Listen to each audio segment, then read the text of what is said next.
What's up, Peep Squad?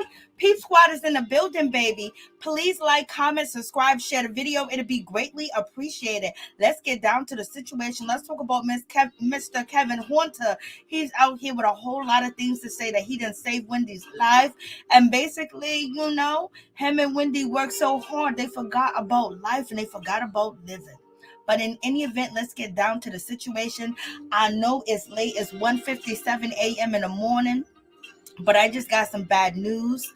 I lost my eldest cousin, passed away yesterday, like around 11 o'clock, 10 o'clock. And I just can't sleep. So I'm up and I'm with y'all. Thank you guys so much, but let's get down to the situation and let's talk about what's going on and what's happening. Because we already talked about Sherri Shepherd earlier today, where Sherri Shepherd basically said that Wendy was going to lose her job regardless. I was like, OMG. So there's a whole lot going on in that situation. So hopefully you guys checked out that video. She said Wendy was not going to be working over there at the Wendy Williams show no more. And therefore she was already fired because her contract wasn't renewed. But Wendy said her contract was renewed, and Sherri Shepherd was out here telling all the tea in the business. We might just play that video as well. But in any event, what's up, Peep Squad? Thank you guys so much. I appreciate y'all. Thank you guys. Thank you for being here. I appreciate that. I love my cousin. She was such a sweet, wonderful lady and only 49 years old. That's very, very young. But let's get into it. Here we go.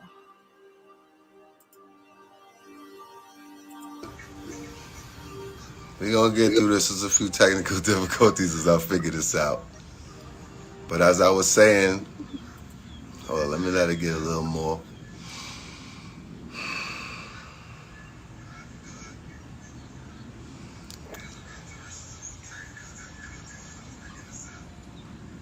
We all can hear. Greetings, everyone coming in here. Health and wellness to everyone. It's been a trying time.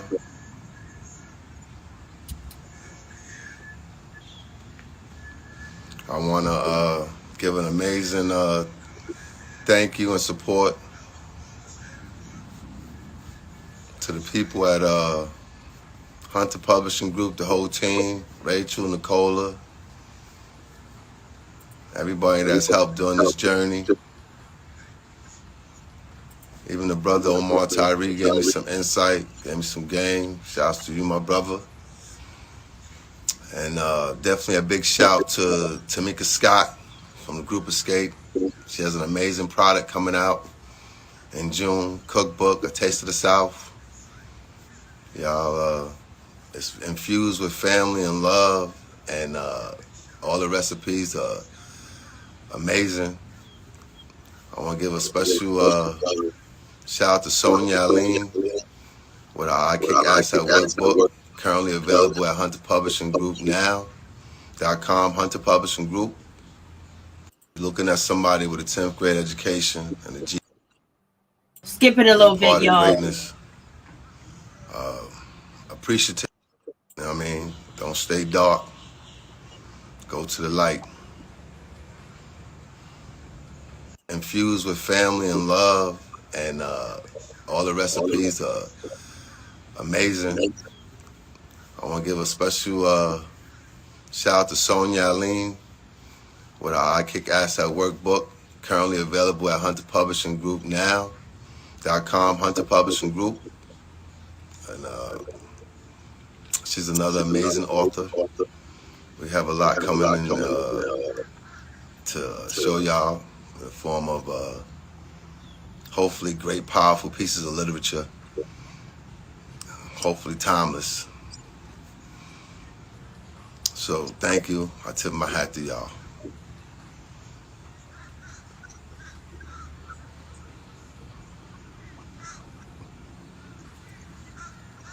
I'm going to definitely start this with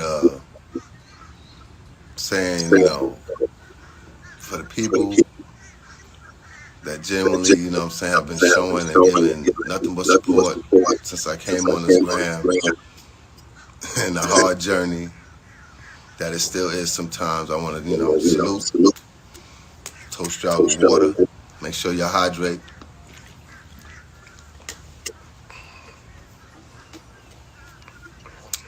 I'm blessed to be in some great weather where you're getting enough vitamin D and sun and, making sure everything is good. That's important. You know what I mean? Don't stay dark. Go to the light.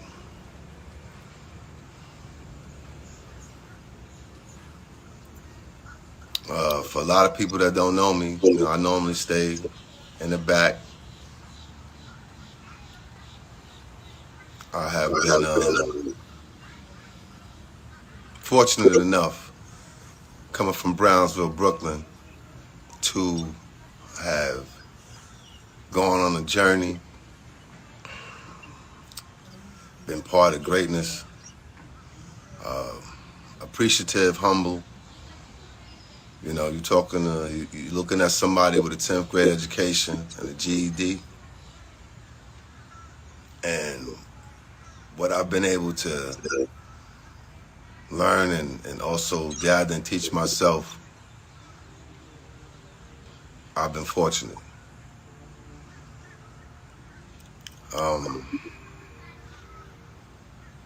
There's a few things I want to kind of address, and I'm not going to take up too much of everybody's time. For the people that are here,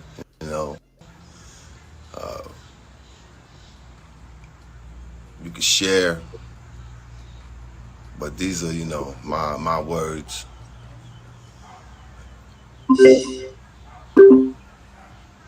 When it comes to whatever narratives that might be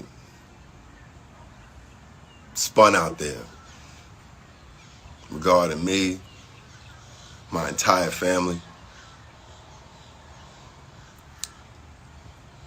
I want to first and foremost say that, I respect,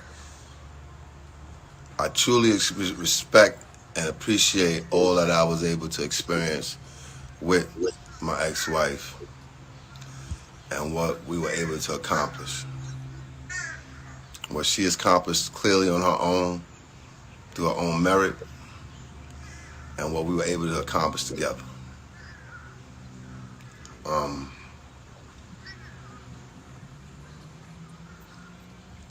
There has been,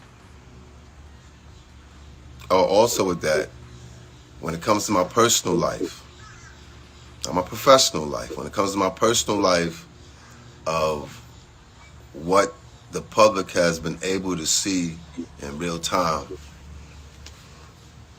I take full accountability for my actions and understanding, how I might have hurt a lot of people who witnessed seeing at the time one of the only black families in daytime television. So I understand how passionate that people have been passionate through the years, even before I came into the picture, and continued. There's haters that turn into lovers. There was a lot of hard work that was put in around the clock that only me and her will understand before all the hoorah and where it went. So I don't expect a lot of people to understand what sacrifice really means when you're going for something or when you want to fulfill your mate at the time's dreams. Only real dudes. Okay, so when Kevin Hunter says that, he put his dreams on a back burner, he put them on a back burner for Wendy to fulfill her dreams. What was your dreams, Kevin? Because you just said you only had a 10th grade education. You come from Brownsville, Brooklyn, and Wendy really saved your life. So you may have saved her life, but she really saved your life as well. Because where were you going to end up at? Was you going to have a restaurant? Was you going to have a barbershop? Was you going to continue to hustle? Or were you going to invent things and things of that nature? But you was given a gold mine.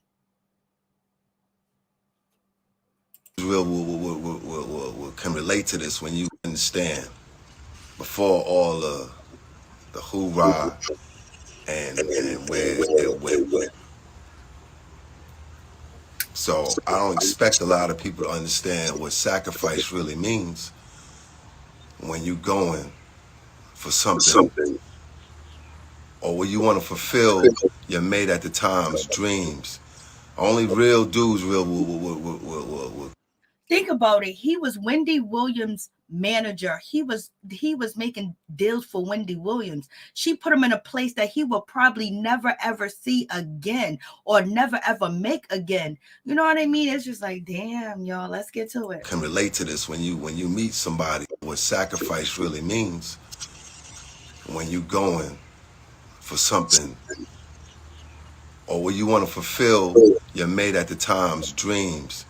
Only real dudes can relate to this when you meet somebody and you know you really want to see them excel and you put it on the line for them to the point where you put yourself in the back because you want your queen to shine.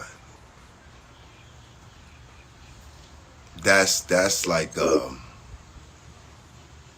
that was the real narrative. And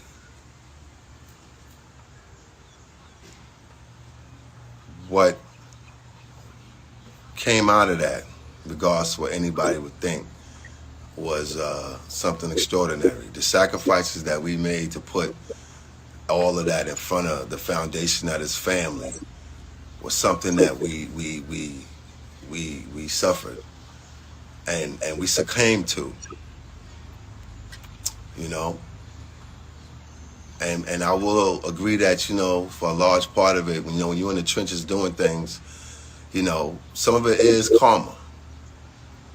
So when he says karma, is he talking about Wendy Williams' karma? Is he talking about him and Wendy Williams, you know, being in the trenches and basically dedicating their life to her career to make it big, to make $10 million a year and plus more in endorsements? So is he saying that this is Wendy's karma? Is he saying this is his karma? Like, okay. You know? And I will agree that, you know, for a large part of it, when you're in the trenches doing things, you know, some of it is karma. And even though from where a lot of you people see it, you see it as, well, yeah, you started the karma, you did it. Well, it was deeper than that. And I'm not gonna go, I'm being as forthright as I choose to be. But making the real people here understand what it takes when you really sacrifice and you go all in. See, I was all in. And I was given the opportunity to do that, coming from straight hustle and ingenuity and using my attributes to the best of my ability. You know what I mean? And for people who know, they know. For people who don't know, you know, I'm not gonna over-explain that. But the opportunity that someone gave me, I was very appreciative of at the time. This is the opportunity to manage one of the most polarizing and prolific talents outside of a Howard Stern. So I was honored.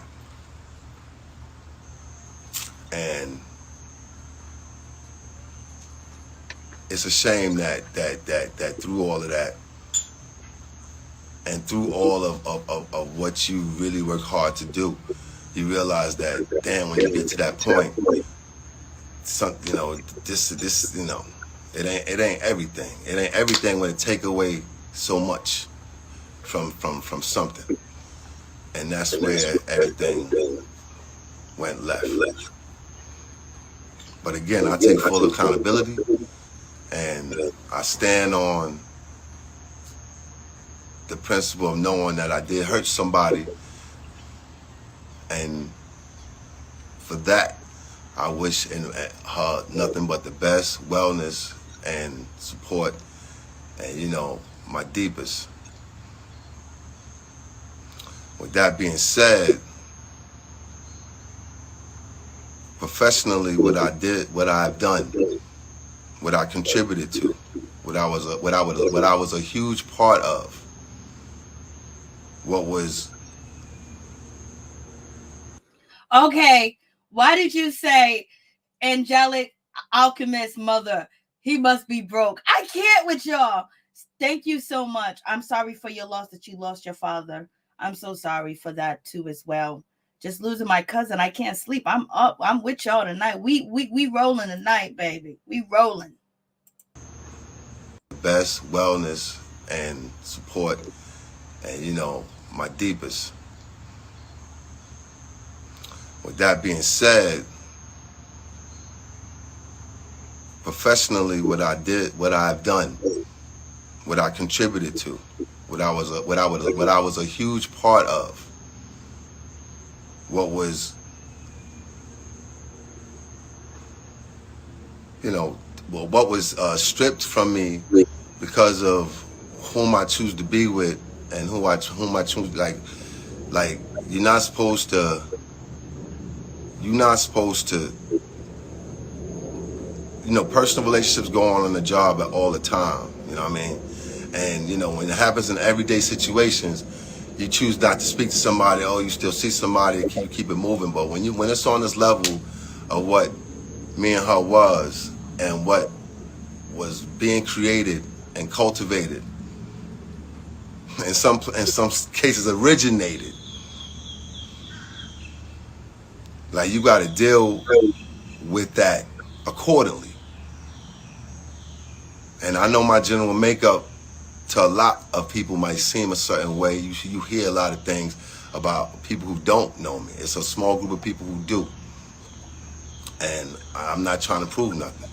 The people that I have helped, the people that I have instrumental of being a catalyst to, they know who they are. And, you know, I wish nothing but the best still. Even when you do me dirty, it's like, all right, God got me, I'm good. He brought me this far. He gonna keep bringing me. And I don't wish nothing bad on the situation, so that's why I remain quiet throughout. You know, when I did choose to share certain pertinent things, people decided they wanted to exploit, twist it, you know, all for clicks. It's all good. God got me. He don't got you. To any event,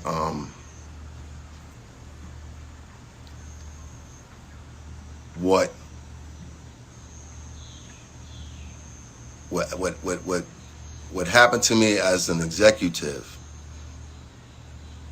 in a business that does not have a lot of diversity was not called for. And I struggled with whether I was going to pursue this, because after such a public divorce where everybody chose to do what they do in the movie, and which I feel was not a rightful depiction of the situation at all.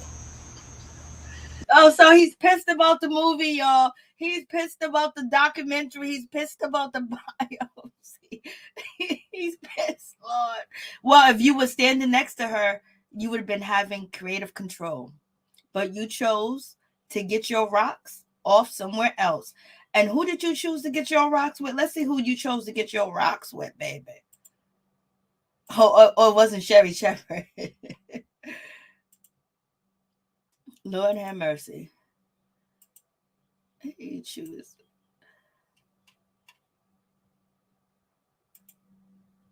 Right here. There she go.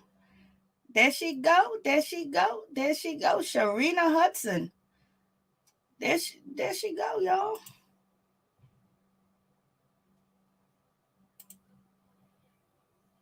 You could have definitely chose to do what they do in the movie, and which I feel was not a rightful depiction of the situation at all. You could have definitely spent more time on the real accomplishments and the defining moments that made her who she is. There's a lot of people that need to be thanking what she put down. From TMZ on down, when there wasn't no platforms and all these wasn't no social media.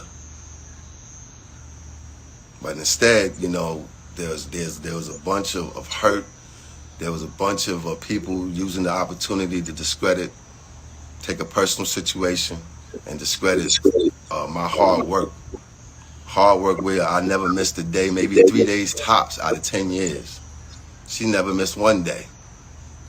And because of that, the effects of that are happening now. See, if there's any other player, let's just say from a sport or what have you, and they happen to have a season where they're injured or whatever. And make a good point. Imagine never having a break for 10 years. It was hectic on them and their marriage, but choosing the success to keep going because they had a vision. There was a couple. They wanted to build. Wendy wanted to have the best life ever for her kid, for Kevin Hunter Jr. And she never took a day off. He said he missed 3 days, 10 years. Are you kidding me? So you just throw that all away. Throw all that away. You give that. And because of that, the effects of that are happening now. See, if there's any other player, let's just say from a sport or what have you, and they happen to have a season where they're injured or whatever, you give that person time to rehab and do what they need to do. But when you don't do that, then you risk more injury, more hurt, more pain.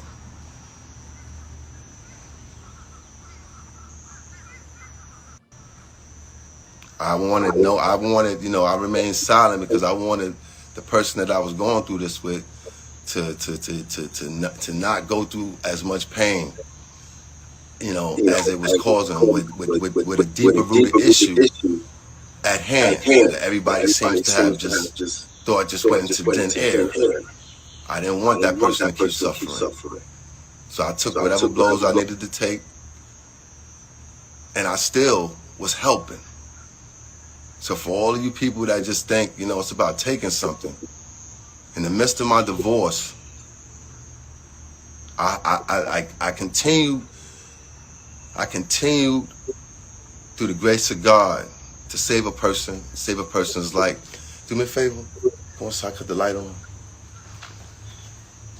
I continue to go through that, because that's the type of person I am. So I never stopped being that person.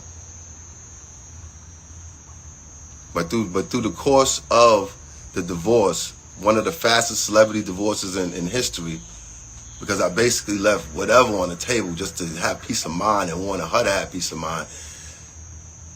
In doing so, I still had to save life. I still had to save her life. And there's some people that very much know what I'm talking about, because they were responsible for almost seeing her life come to an end. So I believe he's talking about the producers. I believe he's talking probably about Debmar-Mercury, basically knowing that she was sick, knowing that she was ill, and they keep pushing her to work like a horse, but you kept pushing her to work like a horse. Somebody should have said, let's stop. That's number one. And fix your marriage. Get counseling. If you know your wife is suffering, having problems, you don't go stick your thing somewhere else. No, you try to correct the problem. Try to take a break. So basically, like I've been saying, they worked Wendy down to she was nothing. They didn't care about her abuse, drug abuse, alcoholism, or anything else. They just, as long as she showed up, if she had these spats or she fell out on camera or fainted, they still wanted her to move. And then you have Sherri Shepherd today basically saying that Wendy wasn't going to get her contract renewed at all, whether she was sitting up in that purple chair or not, whether she was sick or not. They wasn't going to renew her contract. They was throwing her out the way. And Kevin got thrown out the way first. So basically he's talking about them using her, the network, as far as the people that own the network, knowing her struggles, knowing everything, and just kept her coming in. Come on, Wendy. You know what I mean? They didn't care. And then on top of that, they ain't even waiting for her to get better, because Sherri Shepherd said today that they determined that they were not going to renew her show, but they had to fill the obligations, and that's why we got guest hosts. Lord have mercy. They don't use this woman down. They was responsible for almost seeing her life come to an end.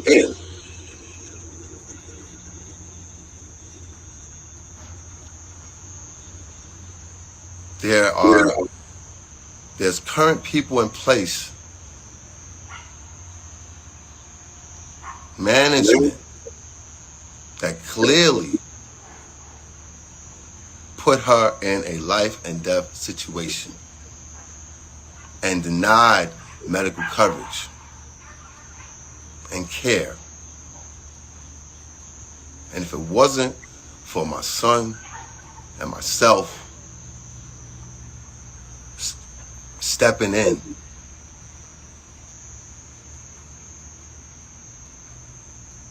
that's it.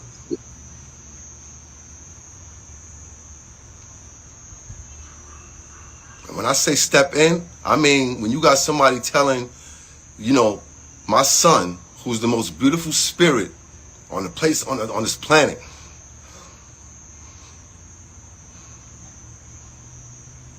you got people that's trying to objectify him right now because all he wants is his mother well.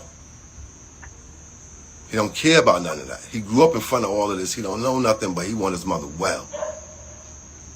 Well, you got somebody sitting there who just got there telling your son that no, you can't send these people up to a place to save her, to do a real wellness check. Not this control stuff that's happening now, a real wellness check. When you got somebody telling a 20-year-old that, to a point where he got to say, if you don't let these people upstairs to go look at my mom's, I'm calling 911. That's the only thing that allowed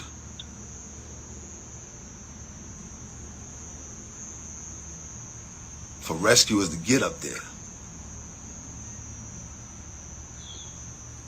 And 2 blood transfusions later,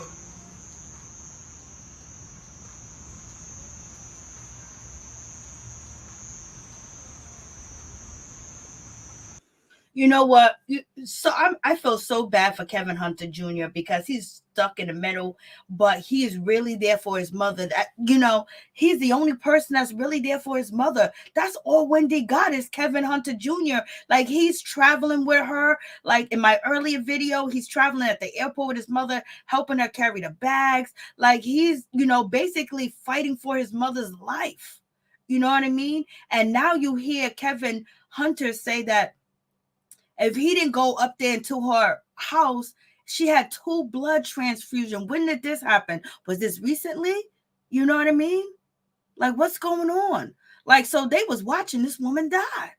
If it wasn't for Kevin Hunter Jr. coming and save his mother, it makes me just want to cry. This boy got the weight of the world on his shoulder, but he's a good boy.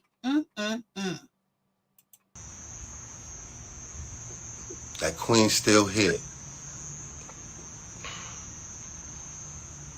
With people who, because of, I don't know if it's pride, a narrative, overall dissent, you know, I understand that there was a bunch of people around me that didn't want to be around me. I get it.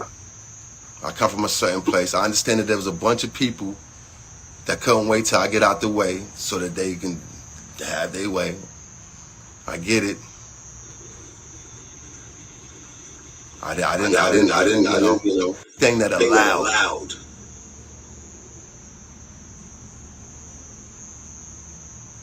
for rescuers to get up there. And 2 blood transfusions later,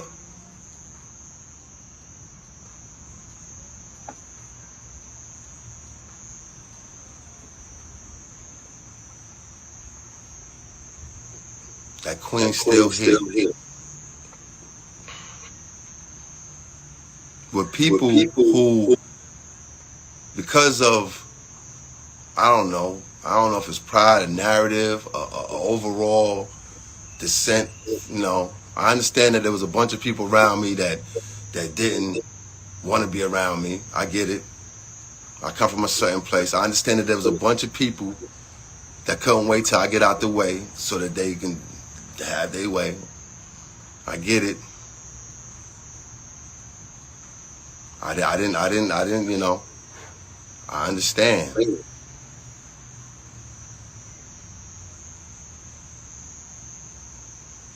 But the amount of people that knew exactly what was happening on my departure and not making sure that certain steps was in place, because certain departments that's supposed to be, when you had a normal situation, you're supposed to have different departments to deal with somebody of this magnitude in case anything happens. So i.e., you would have never seen this happen to a Ellen DeGeneres. You would have never seen this happen to a Jimmy Fallon. You don't hear about any of this stuff. But here, there's no installation for a person, and for the most part, there are people who absolutely know, and they know so much. They ready to they know. So I'm not just saying that, like, I'm telling y'all this because at the end of the day, it wasn't just about. It wasn't about half of what anybody thinks. I know I don't owe anybody or everybody an explanation. I'm just being forthright right now. That was one of the instances while getting dragged, you know, and that's cool.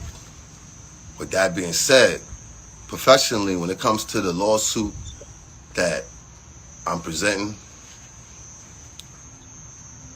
and what I waited, you know what I mean, to do, because I didn't know if I really wanted to go through anything after all this happened with the divorce. It's about the respect of what I did contribute. One of the things is he's filing this lawsuit against Debmar-Mercury, but he only had about 6 months left, and the statute of limitations would have ran out on Kevin Hunter. So I guess he was like, I got to get that bag. But he's also saying that everybody knew that was going on with Wendy, and you knew it too. Even though he had to live his life and he did Wendy dirty and wrong, you know, somebody was supposed to pick up the slack, and there was nobody to pick up the slack. And basically making sure that she was healthy and she was safe and she wasn't overdosing.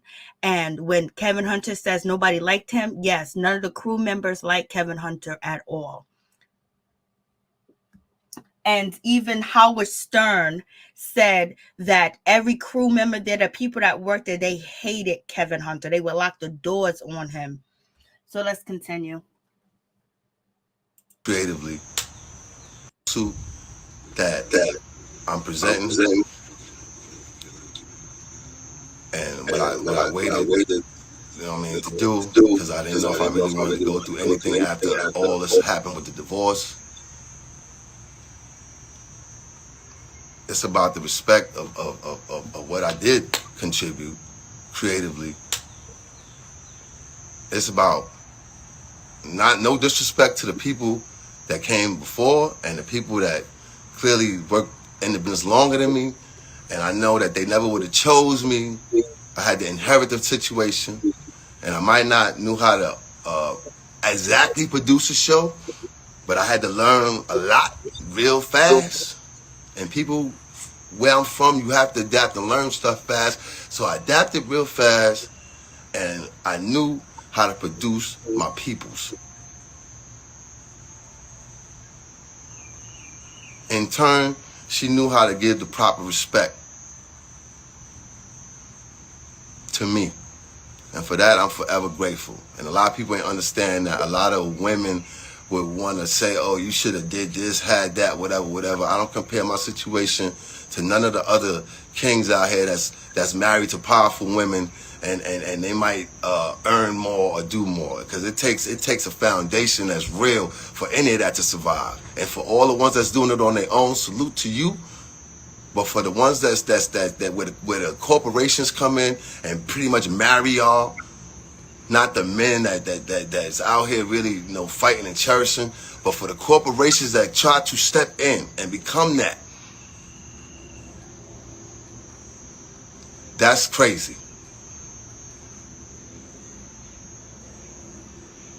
At the end of the day, I wasn't allowed to go get my belongings. I was objectified as some sort of monster because I chose to have an extramarital relationship. Tell me where they fire you for. Okay, you had a regular job, you could just say, I don't want to deal with you no more. But where they fire you, or because you are not with somebody anymore, after being such a successful part, an integral part. You might not want to really admit it, but if you didn't want me there, you really, other things could have transpired. And you know, I would have been out. I'm not going to stay nowhere. It wasn't really the plan for me to be there that long anyway. I'm there supporting my peoples and making sure it's right. She wanted me to be there, so I'm there. That's my peoples I'm going hard for. Like I go hard for my peoples now. That's just what it is. I know a lot of people don't understand why I chose to do what I did, whatever I did, and I don't really owe you no explanation. But to say that I go with realness and honesty and integrity, and I don't always. Realness, honesty, and integrity. Well, you should have divorced Wendy first before you cheated on her for almost a decade with your assistant, with this lady, and you had her in the house. You should have did it the right way. You should have did it the right way. And maybe you would still have your job, or maybe not. But you wouldn't be out here explaining yourself and having a lawsuit like the way that you have. You would have been got your money and got everything that you was supposed to get when you guys got divorced, because you didn't have a prenup. But you chose to be sneaky and conniving and cheat on your wife down the street and around the corner. That's heartbreaking to anybody, especially somebody already suffering through drug addiction and alcohol addiction and also health issues, and then seeing her life fall apart and then get on a stage and try to make everybody smile. And all the people that Wendy said, no, my husband's coming in, Kevin Hunter's coming, open these doors for Kevin Hunter, he's going to be an executor, okay, I'm going to give this black man this position. And look where it's at now. It should never be like this, especially if you're from Brownsville, Brooklyn. That's just what it is. I know a lot of people don't understand why I chose to do what I did, whatever I did, and I don't really owe you no explanation. But to say that I go with realness and honesty and integrity, and I don't always be where the money's at. And whatever happened between me and my ex-wife happened way before, and you know what? We worked ourselves into a situation where we just either had to keep working or we was bound to crash. And that we did. In terms of her wellness to date, I'm totally supportive of my son, who is a beautiful spirit, a gentle giant, and will probably soon be objectified as some sort of monster, somebody that's trying to take advantage of his mother, even though he's her only heir. But he soon will be objectified like that. And you know what? He's not going to deserve that, because he's not that. All of this for the sake of business and money. I understand the essentialness of all of that. I understand that, things come to an end.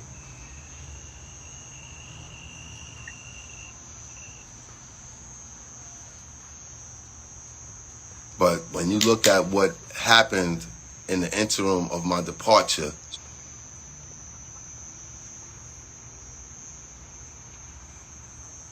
you could draw your own conclusions and understand that if the opposite would have happened and she would have flourished and been so much better without any of my involvement whatsoever, and I wish and pray that and hope that, like she meets somebody and love continues, and we still can be respectful with how we have to deal with whatever, because we do have a beautiful specimen of a son that still needs us.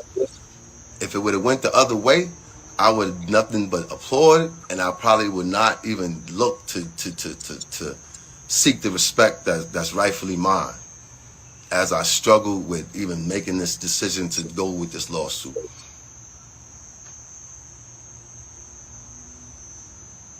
All we want, everyone needs is some peace and some time right now. So did he say that if things went the other way, where Wendy was okay and Wendy was healthy and everything, he wouldn't be pursuing this lawsuit? So is it because the money is caught up? What's going on? Way, I would nothing but applaud, and I probably would not even look to you can draw your own conclusions and understand that if the opposite would have happened and she would have flourished and been so much better without any of my involvement whatsoever, and I wish and pray that and hope that, you know, like she meets somebody and love continues and we still can be respectful with how we have to deal with whatever, because we do have a beautiful specimen of a son that still needs us. If it would have went the other way, I would nothing but applaud, and I probably would not even look to seek the respect that's rightfully mine as I struggle with even making this decision to go with this lawsuit.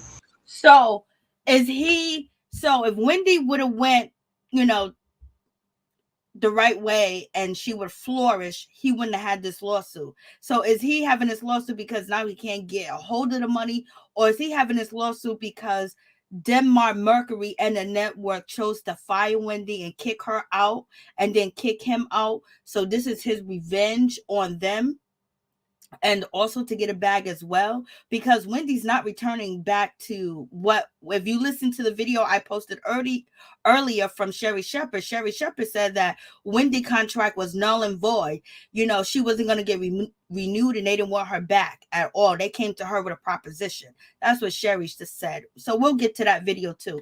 But okay, let's move on. Son that still needs us. If it would have went the other way, I would nothing but applaud, and I probably would not even look to seek the respect that's rightfully mine as I struggle with even making this decision to go with this lawsuit.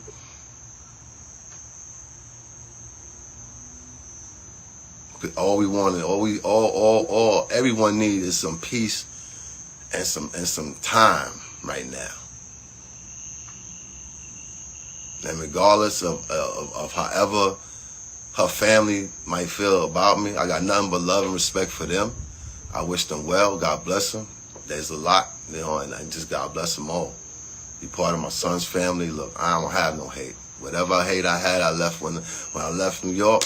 I left it there, along with all the bad energy and frequencies.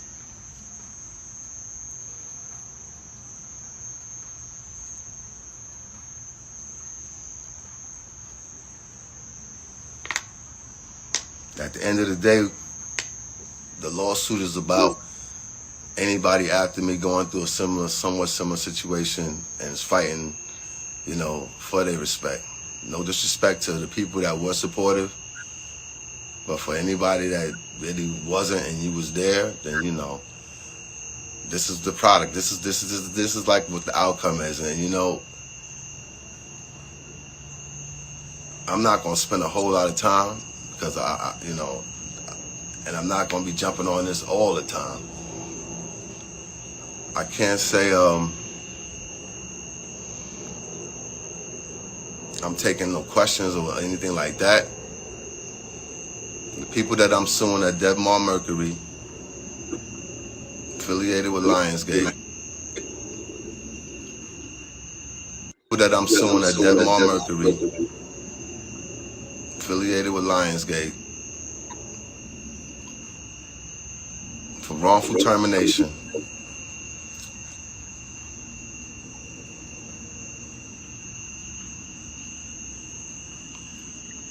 At the end of the day, the people, the handlers, everybody that's surrounding the situation, there's a motive that's getting real ugly. And even for people that have grown to dislike, and they looking at this like this is some live TV show and you just enjoying the antics, just understand at the helm of all of this is someone that's really fighting, you know, for theirs.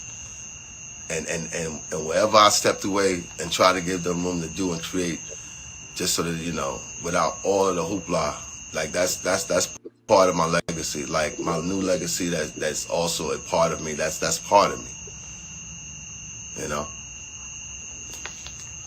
And I support Elizabeth. I salute Elizabeth Warren and her whole plight against the Wells Fargo system of banking and what's happening with these predatory people out here. And understand that whole fight, when you're dealing with these banks, it gets real crazy. It's a lot of people that are not in a position to have any kind of voice or platform, and they elderly or what have you, and they getting preyed upon with their wealth or whatever they have. And if you want to narrow that down to how our people is ranked in that, then it's even worse.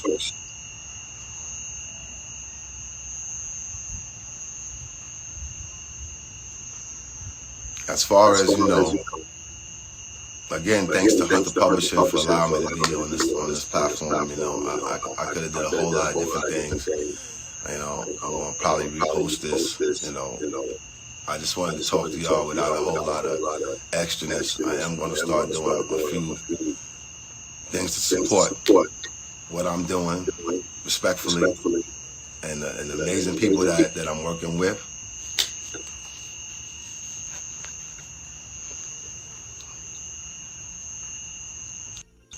As far as, you know,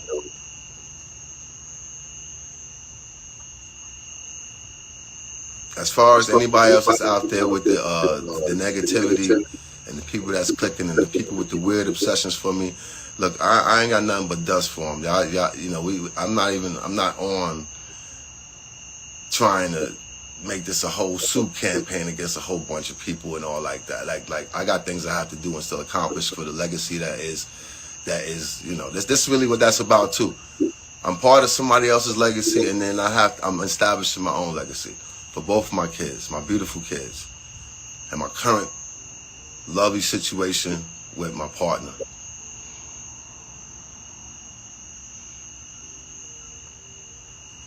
My friend, my confidant.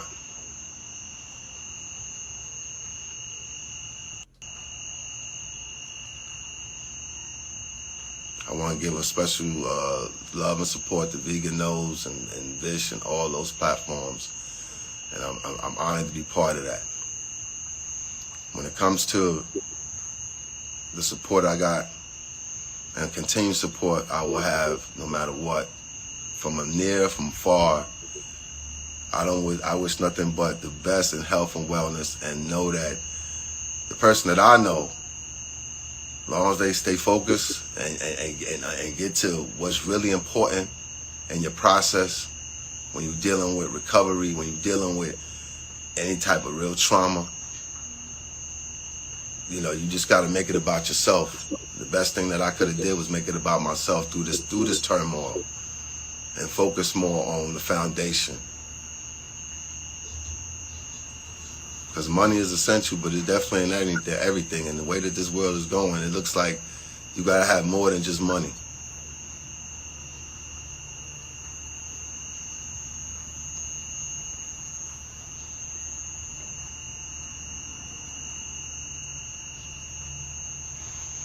Yeah, friend and confidant. That's my peoples. Sharina Hudson. She's a warrior. She, you know, she is. That's my peoples, for real. And she is family. And I do have family. And I will continue to have family. And my family is unfortunately what I make because of just how my whole family is. And, you know, that's a whole nother story. The support I will continue to have for my son, the support that I will continue to have for his mom, no matter what takes place, you know, no matter. Why won't he say Wendy's name? Say her name. Say her name. Kevin, say her name.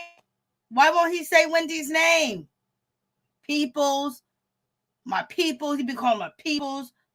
Like, come on.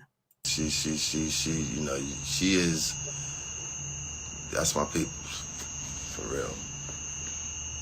And she is family. And I do have family. And I will continue to have family. And my family is unfortunately what I make because of just how my whole family is. And, you know, that's a whole nother story. The support I will continue to have for my son, the support that I will continue to have for his mom, no matter what takes place, you know, no matter like there's stuff that y'all will never understand that goes on behind the scenes, and you know, no matter what type of picture someone tries to paint, just know that there's a lot that has been, there's a lot that has happened.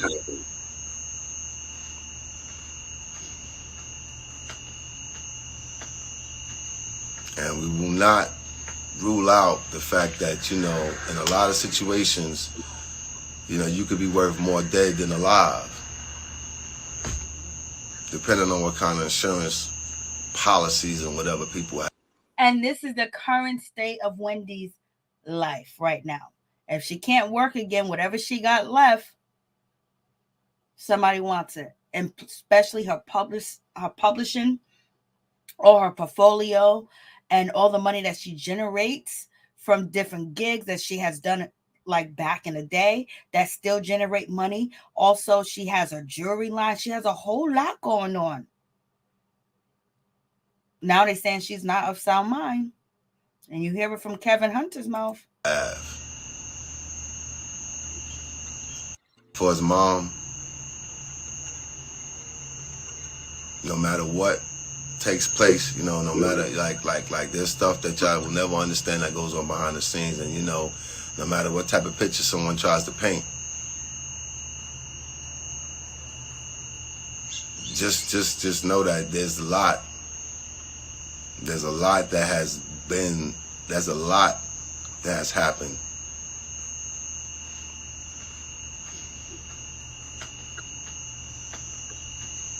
And we will not rule out the fact that, you know, in a lot of situations, you know, you could be worth more dead than alive, depending on what kind of insurance policies and whatever people have.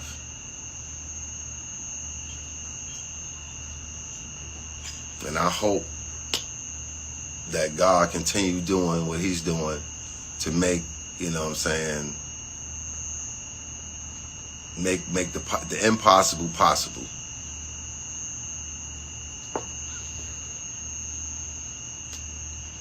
And I hope he continue giving everyone out there that's supportive the strength to, you know what I'm saying, keep powering through everything that's happening in this crazy world right now. I understand that there's a lot of talk shows that's getting canceled, you know, because people are into so much nonsense.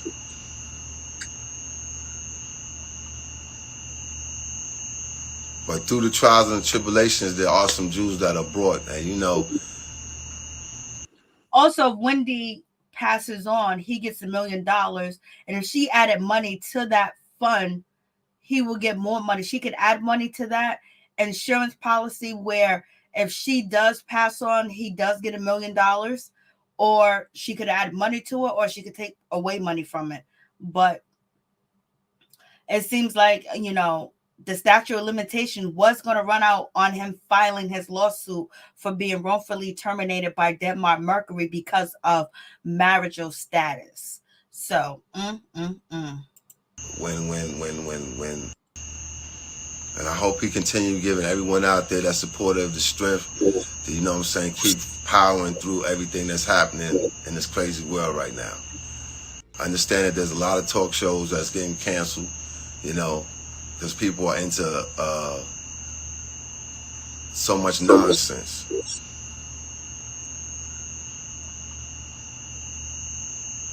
But through the trials and tribulations, there are some Jews that are brought, and you know, when Wendy was going through rehab, rehabilitation, excuse me, let me be very clear. When she was being rehabilitated, and the opportunity came for people to fill in her show 2 years ago when things were somewhat awry, and everyone knew it, including the people and her subordinates, and everybody knew it. When all that was happening and desperately had to fill in spots, I was very intricate in suggesting and telling them Nick Cannon is a very, very good choice. No disrespect, and while they was working with Jerry O'Connell, who's also a phenomenal talent, I said Nick Cannon, and that turned into, you know, a whole thing. And, you know, I salute Nick Cannon, and it's unfortunate that, you know, you couldn't get the support that you needed.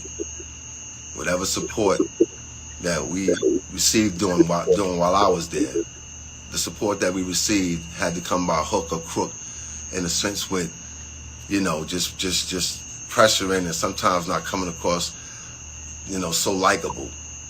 But I'm fighting for my family at the time. This is not just somebody I'm representing. There's some no disrespect to the managers that's out there that's really representing their people and going hard, and they would damn near die for their people. Well, this is my family, so I'm definitely in that position where I would die for mine. So I'm gonna go hard for mine. So when everybody else go home to their families, I gotta take this home and deal with everything. So I'm going hard.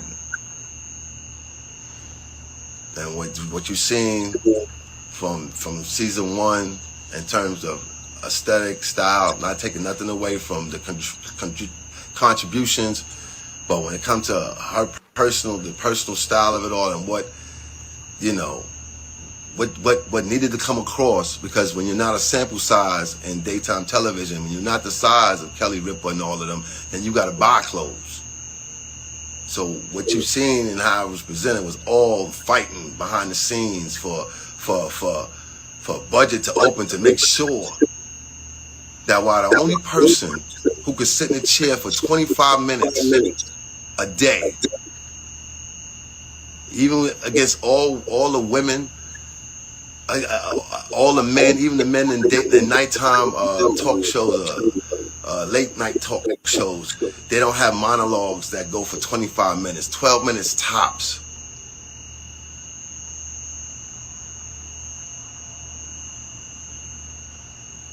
She's there for 25 minutes just engaging with these people.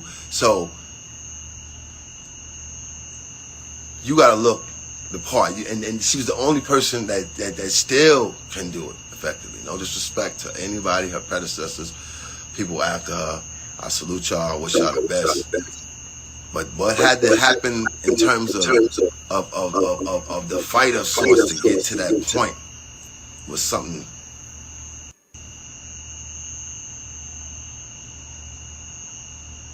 And I remember, you know, I remember Shakim Compare told me at the beginning of the journey, he said, look, there's not a lot of positive images of black people on television.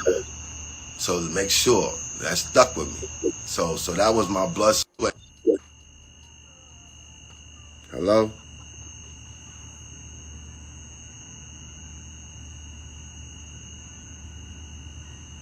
Hello?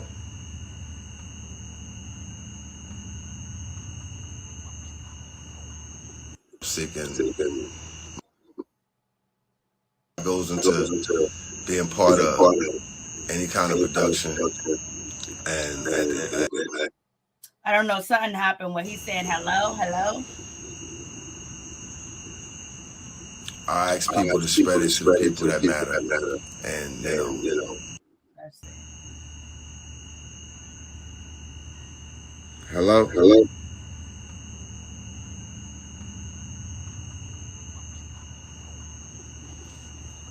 Hello? I guess I'm not on.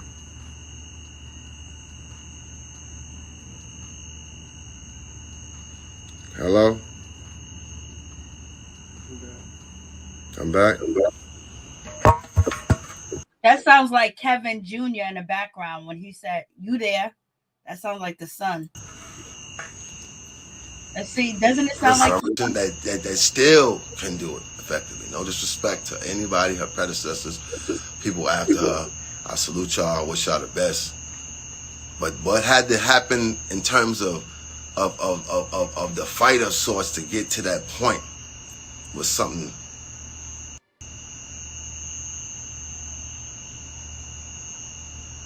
And I remember, I remember Shakim Compare told me at the beginning of the journey, he said, look, there's not a lot of positive images of black people on television. So to make sure, that stuck with me. So that was my blood sweat. Hello?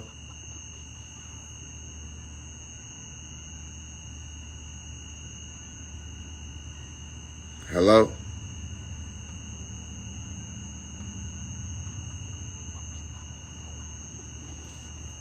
Hello? I guess I'm not on.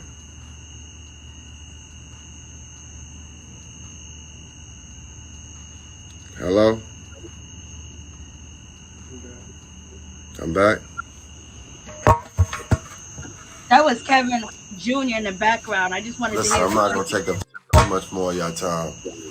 Like I said, whether it's 115 people, 1,000 people, it don't matter.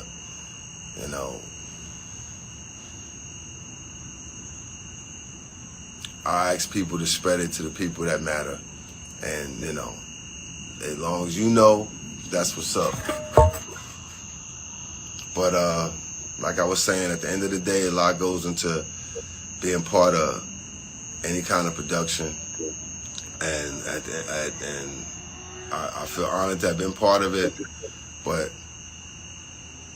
the way it all went down, they definitely could have been more professional about it. And I'm seeking my justice for my legacy, for everything that is me.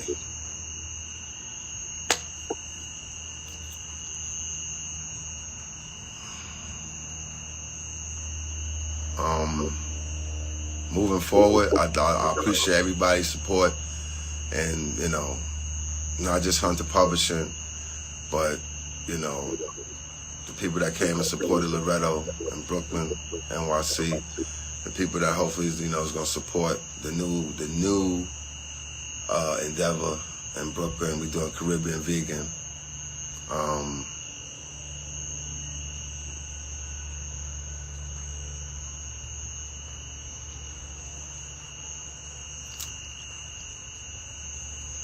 I will not continue to beat a drum, when it comes to all of this. At some point, if I get to writing a book, and I feel like I've had enough. All right, somebody in the comments called it that he's about to write a book, he's about to get a deal or something, he's about to do a tell-all. Somebody in the comments called it. You called it, baby. You called it. Memorable moments. I'll do that. I'm not trying to.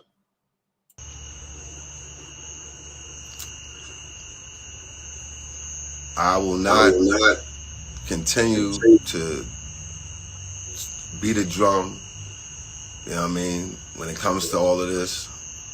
At some point, if I get to writing a book, and I feel like I've had enough memorable moments, I'll do that. I'm not trying to capitalize off of any hype, which is why I remain quiet. But this one here is just about respect. When you got people that you really help carve out something, something that 200 after 238 shows, that came and went, there's something stayed there, and you don't give credit or respect. And I just happen to be black, but you don't give credit or respect. That there's a problem with that. And if there's someone else going through a divorce or and they happen to be an executive producer, and you give them all the room and time in the world to deal with their issue, but this situation here, was just about turning it and into on a reality show. For the people who are dwelling on the fact that I had a baby, a beautiful daughter, a beautiful, beautiful, smart daughter with a beautiful person, just know that at the end of the day, before there was any, and again, I take accountability for all my actions as a man, and I'm sorry that I hurt someone to that degree when it came to fulfilling a piece of my happiness. I've always been a family-oriented person, even though I'm not close. I always been a family-oriented person. And I'm sorry, I heard somebody, her name is Wendy Williams. Say her name, say her name. Her name is Wendy Williams. And he's like, I got a beautiful child. Yes, you got a beautiful child. She's a beautiful person. But how is she beautiful when she know that for 10 years she was sleeping with a married man? How is that beautiful? And how are you a beautiful person either, sleeping with another woman? And you talked about in the beginning of the video your hustle, everything that you worked for, you and Wendy never missing a day of work, you only missing 3 days of work. You had a desire, and you just do it all away. With a bunch of my family, and I would have loved to create. So, for the people who are dwelling on the fact that I had a baby, a beautiful daughter, a beautiful, beautiful, smart daughter with a beautiful person, just know that at the end of the day, before there was any, and again, I take accountability for all my actions as a man, and I'm sorry that I hurt someone to that degree when it came to fulfilling a piece of my happiness. I've always been a family-oriented person, even though I'm not close with a bunch of my family, and I would have loved to create more family. But again, when you sacrifice, the business, it's only people that's running a real race don't understand. When you run in a race, sometimes you don't find time or can foresee that if that's not part of your real foundation. And for a long time, I thought that you get to somewhat of the top, because there was still some ways to go. When you get to somewhat of the top of a situation, and you think, yeah, this is what it is. Well, you know what? I've been fortunate enough to have a lot of stuff and do all that, but this is not what it is. A person need more than just this. They need foundation over everything. I've seen people with much less be more happier with their foundations, even where I'm at.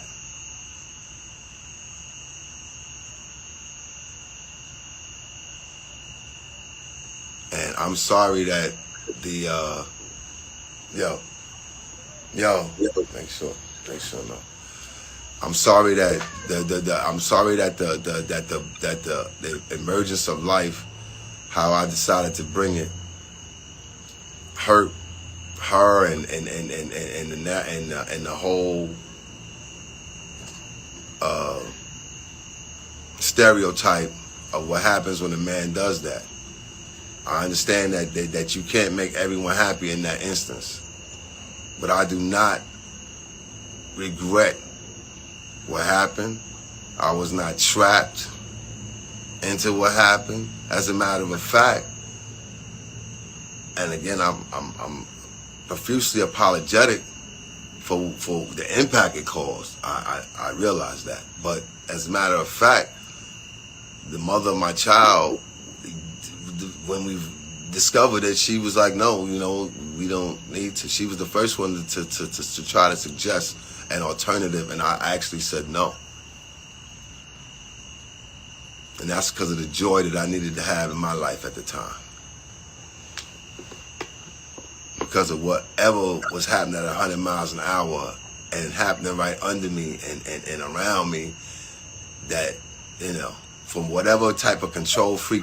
So he didn't care. So basically, you know, oh, I guess she is a beautiful person to you, Kevin, because she wanted you to reach out to Wendy to see what was going on, see what was happening, and you said no because you didn't want to jeopardize your happiness. But you was happy for a lot of years, and you was content, and you was somewhere that you would never be.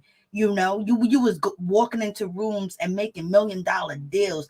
If you could do it, you would have been did it on your own. You would have did it after Wendy. You know, you guys got a divorce, but you didn't do it. Lord have mercy. Help me, Jesus, y'all. But as a matter of fact, the mother of my child, when we discovered it, she was like, no, we don't need to. She was the first one to try to suggest an alternative, and I actually said no. And that's because of the joy that I needed to have in my life at the time. Unless he's talking about an abortion. Is he talking about that she suggested getting an abortion so you guys can keep everything a secret? So, I understand that you can't make everyone happy in that instance. But I do not regret what happened. I was not trapped into what happened. As a matter of fact, and again, I'm okay, so Sharina got pregnant, and Sharina offered to have a procedure done because she wanted to continue to be the main chick and live in that big old mansion that she was living in, and you know that Wendy Williams was paying for and driving them fancy cars and not working. So therefore she was basically saying, you know what, we don't have to have this. And Kevin said, yes, we have to have this baby. I'm profusely apologetic for the impact. They need foundation over everything. I've seen people with much less be more happier with their foundations, even where I'm at.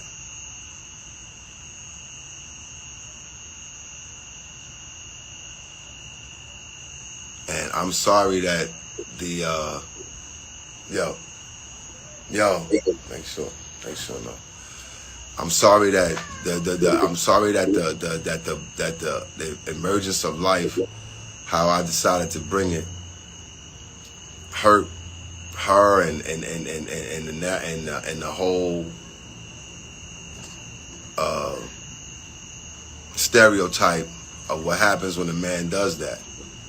I understand that you can't make everyone happy in that instance, but I do not regret what happened. I was not trapped into what happened. As a matter of fact, and again, I'm profusely apologetic for the impact it caused. I realize that, but as a matter of fact, the mother of my child, when we discovered it, she was like, no, we don't need to. She was the first one to try to suggest an alternative, and I actually said no.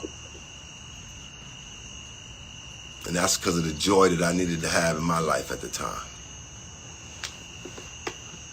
Because of whatever was happening at 100 miles an hour and happening right under me and around me, that, from whatever type of control freak people paid me out to be, there was a lot of things I couldn't control. But yeah, I could have controlled my actions better if I chose to. But until you've been in my shoes wholeheartedly to understand exactly what I was dealing with, you can't tell me nothing. I don't know too many men that could have done exactly what I did. And I'm not trying to be cocky. I'm not trying to act like I'm just saying the truth. I don't know too many people that could have done and bared the weight of what I did wholeheartedly. And I don't know too many people that could have did what she did. That's why she stand on her throne no matter what. But for whatever we were supposed to be together at a point where I fought for family many a days. I fought to bring my son here. I fought to try to keep a semblance of what the essence of family is, and I've been on my own since I was 15 years old. So whatever I'm trying to put together as family to be family first, I stood on that strong. And what happened what happened is, you know, family didn't stand that. Family wasn't a priority like it should have been. When you chase something more,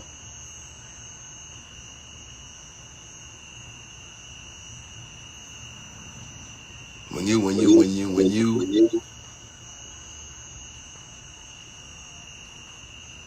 you chase something more and you start to forget, you know, what's important and what's like it's never supposed to be the other way around. Like it's supposed to be this first, and we'll figure it out. We'll figure it all out, no matter what happens. But when it's not that no more, and you got a million people and devils and serpents and snakes and salamanders and all that, you know, trying and feeding and enabling. And let's be clear, the enabling happened at an all-time high when I was desperately trying to get right. I don't care how much partying we done did and drinks, whatever. You get to a point where you got to get right. So you was partying and drinking and toot with her. Mm-hmm. But when people want to keep you in a certain state, they enable. You know, and there was enabling happening clearly after my departure. There was enabling happening towards the end of my departure. And there were people that basically were saying, like, you know, even though we know there's a certain level of help needed, we're not getting behind it. We're not supporting that. We just want to make sure. We just want to make sure that she, you know, that she can do it.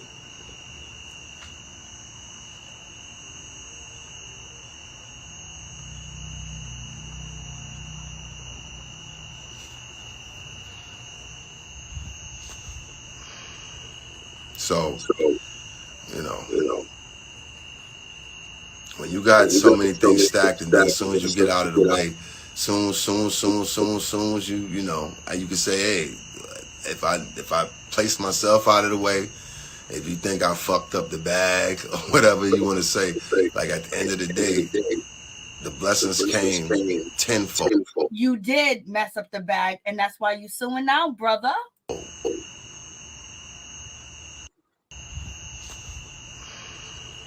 So, you know, when you got so many things stacked, and then as soon as you get out of the way, soon as you know, you can say, hey, if I place myself out of the way, if you think I fucked up the bag or whatever you want to say, like at the end of the day, the blessings came tenfold. I wanted my son to have another sibling on this earth so that he can have somebody else to count on. So you wanted your son to have another sibling on earth so your son can have someone to count on. So that means that you knew that Wendy couldn't have any other children. So therefore, you should have divorced Wendy because she couldn't fulfill what you wanted. And you shouldn't have cheated on her for 12 years. And the comment said 12 years. I thought it was a decade and a half, so 12 years. And so you always wanted another child. And Sharina Hudson gave you that other child. So you wanted something that Wendy couldn't give you. So therefore, you was out there running around and doing it for a long time. Then you finally got a child that you wanted. And so you was going to have a child on Wendy Williams regardless because your needs wasn't being met. And that's having another child, even though you had a daughter with Wendy and you guys lost that child. Man, this is crazy, y'all. This is absolutely crazy. So he was already going to dip and dab. He was already not happy and not satisfied. And, you know, he thought that he was going to be able to sustain. And he is sustaining. But it's probably running short. Immediate family. I want him to have blood.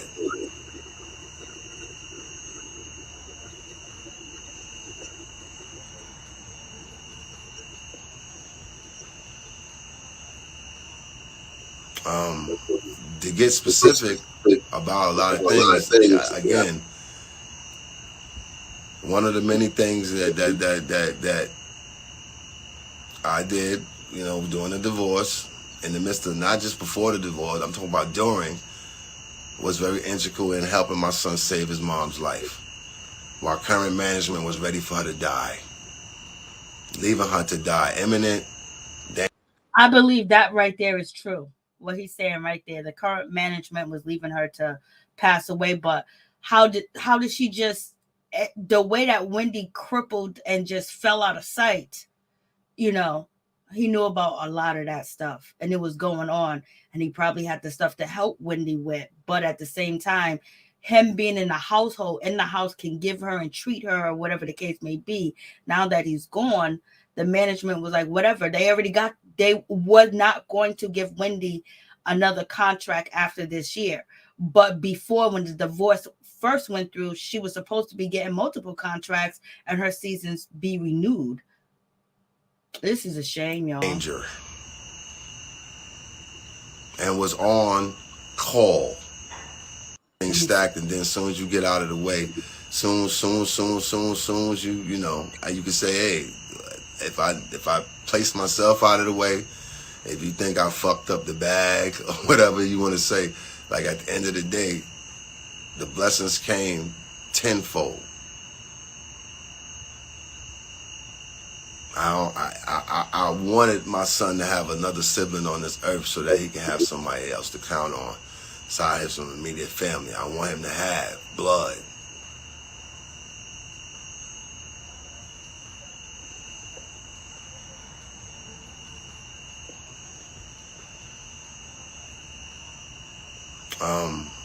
To get specific about a lot of things, again, one of the many things that I did, you know, during the divorce, in the midst of, not just before the divorce, I'm talking about during, was very integral in helping my son save his mom's life, while current management was ready for her to die, leaving her to die imminent danger, and was on call. And if you really want to keep it funky, that's, you know, the whole situation with DJ Booth, and that's you know, shouts to you, my dude, but to keep it funky, like, you know, he called me. I had to ask him why. He said because he couldn't call anybody else. A whole staff of people there, and she's in a damn near a state that is crazy. People know she's in this state. People have seen what happened. They see she's broadcasting from the house. You seeing what's happening. Because it's pre-taped, you don't do anything. You just cut off the feed and leave the D. And that's very true, because, you know, we always talking about when Wendy first was, you know, recording from her house, and she looked, you know, it was crazy. She said, I did my own makeup, looked like, you know, it didn't look good.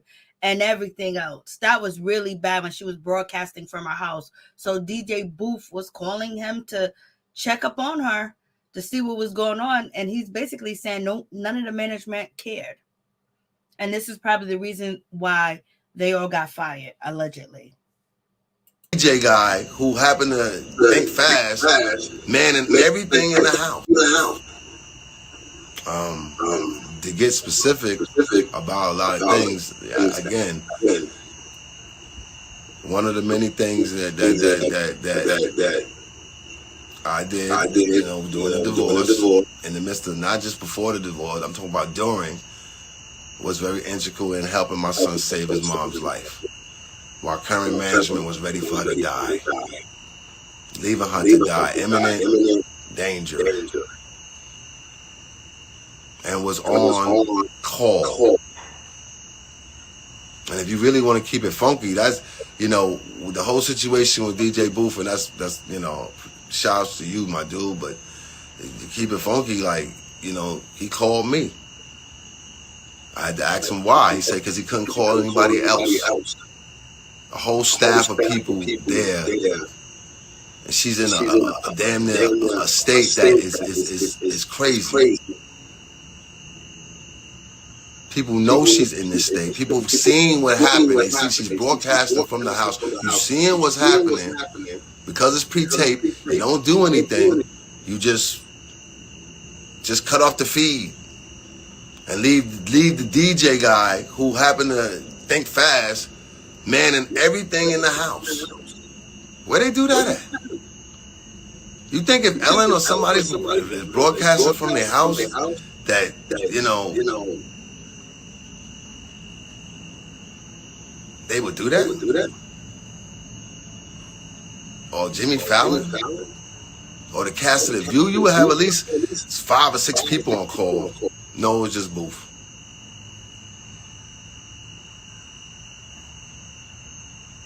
And when he called me and told me what was happening, there was another individual that was there, that was there and knew. It was damn near like family that happened to jump in and see and help save. While management sat back and just let it all just happen.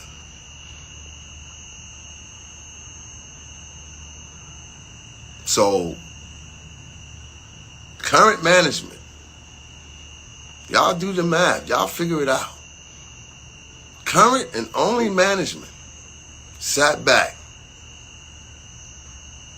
I happen to have been in New York taking care of some before I got to come back down here and start my life. My son is in Florida. You got to get an emergency medical team to come in and try to, a private one. And you got this guy denying coverage.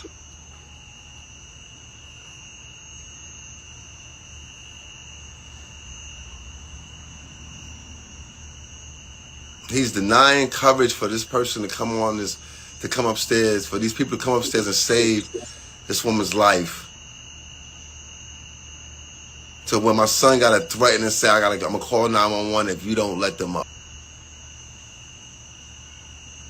You never decided to call in the midst of everything. You didn't even call to see about what previous doctor she might have had that I had knowledge of. You didn't try to follow up with none of that. So whatever went awry, and now you got a person that's just getting ready to, you know.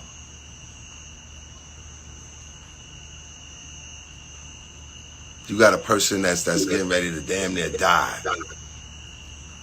And they got to have 2 blood transfusions later. But these are also the same people that in the midst of the whole breakup and a distraught person, emotionally distraught person, they decided to pick the management. They, you know, like a real conflict of interest. They bring in people that they got in pocket to be involved. So now the whole control game is at an all-time high.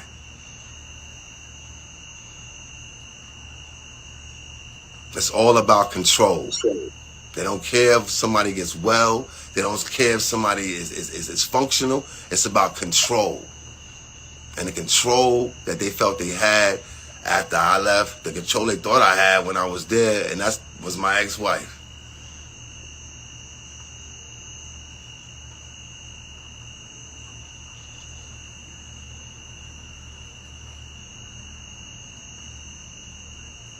This person was going through some real stuff before any baby news or anything happened. This is some real stuff happening, and I'm not trying to diss. It ain't about dishing. This is about understanding what a person got to go through. I've had many people in my family, my immediate family, go through stuff. And whoever is on here who have remotely a family member that's really went through something, it's you know. And just because you got money and you go through a whole, you masquerade stuff with, you know, makeup and that, you know, when you take all that off, the person that you are is who you are.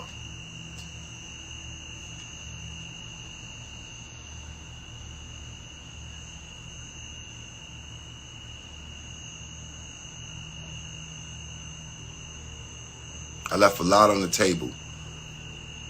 You know, y'all don't have to worry about any haters or whoever coming in here trying to, you know, at the end of the day, I'm not going to give that person any type of energy. And she know who she is, but, you know, whatever, yo. You obviously have some weird obsession. And you really are unfactual. And we know that you lie, so it's all cool. Like right now he's talking about Tasha K because he was feeding Tasha K a whole lot of information, but now they're not on good terms. I'm just here trying to talk some truth. I left a lot on the table. You know, y'all don't have to worry about any haters or whoever coming in here trying to, at the end of the day, I'm not gonna give that person any type of energy. And she know who she is, but whatever, yo. You obviously have some weird obsession, and you really are unfactual. And we know that you lie, so it's all cool. Like I'm just here trying to talk some truth, and I am one of your posters.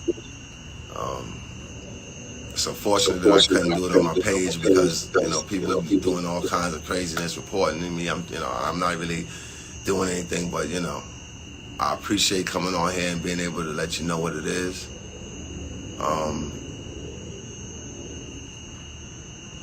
No, I am not getting back together with my ex. I'm currently cool. I'm happy. I wish her well. You know what I mean? I'm in my zone. I'm in my relationship. With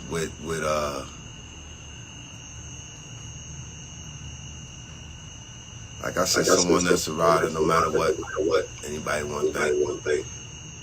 I'm trying to surround myself with good people that don't have ulterior motives and ain't just around. You know what I'm saying? I'm still Kelvin Hunter. I'm cool with that. I'm still Kev. I'm appreciating Kelvin. I'm looking at that as a new lease on life. My health and wellness is not a shtick. Ever since, what me and my son went through.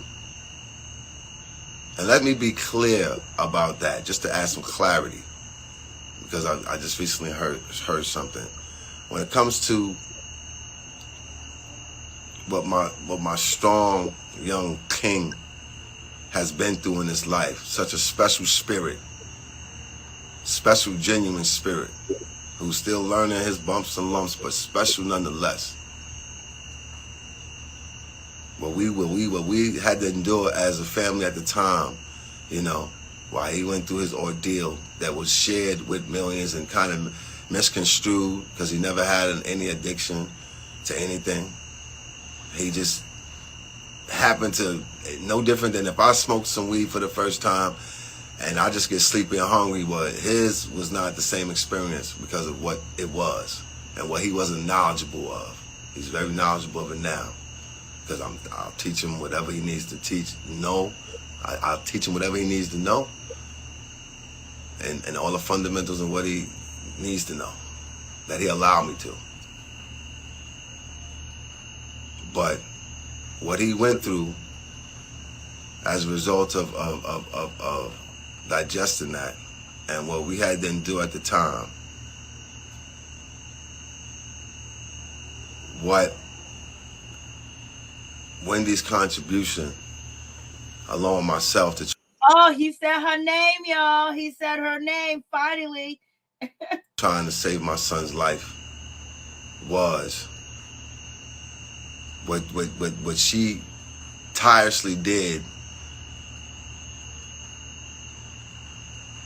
for her family to a point where, what she tirelessly did was some sort of extraordinary during the time when my son was going through what he was going through. Because we wasn't even going through it in the same country. We had to go to Honduras to deal with this whole issue. Okay, so we know the situation. They went to go see Dr. Sebi because their son ended up ingesting or being addicted, who knows, but he said he only took one swift and then he lost it all. And as also, I thought it was K2, but if your drugs is mixed with something else or whatever the case may be, you don't know how your brain is going to function. So he's talking about, Sharina Hudson being there. And how did Tasha K know that story? Because you told her. So why are you mad at Tasha now? Kevin? God bless the dead, Dr. Sebi, to a point where, what she tirelessly did was some sort of extraordinary during the time when my son was going through what he was going through. because we wasn't even going through it in the same country. We had to go to Honduras to deal with this whole issue. God bless the dead. Dr. Sabi is probably the last person, one of the last people that he healed was my boy. And what his mom had to endure, you know, what I didn't want her to endure on the other side, being in the jungle, what I knew what she could handle and what she couldn't handle. In hindsight, she probably needed to be there the most. But for as fragile as the situation was, she was not for good merit and for the business that we plagued ourselves with the business that we inundated ourselves with, and not taking more time out. Because if we would have, maybe that would have never happened to my son. But I had to go. You said if you guys wasn't so busy, but you was living a double life. So of course your son picked up on things. Things wasn't the same. Daddy's gone. Daddy's taking trips. Mama's doing more now. Mama is, you know, acting crazy in the house.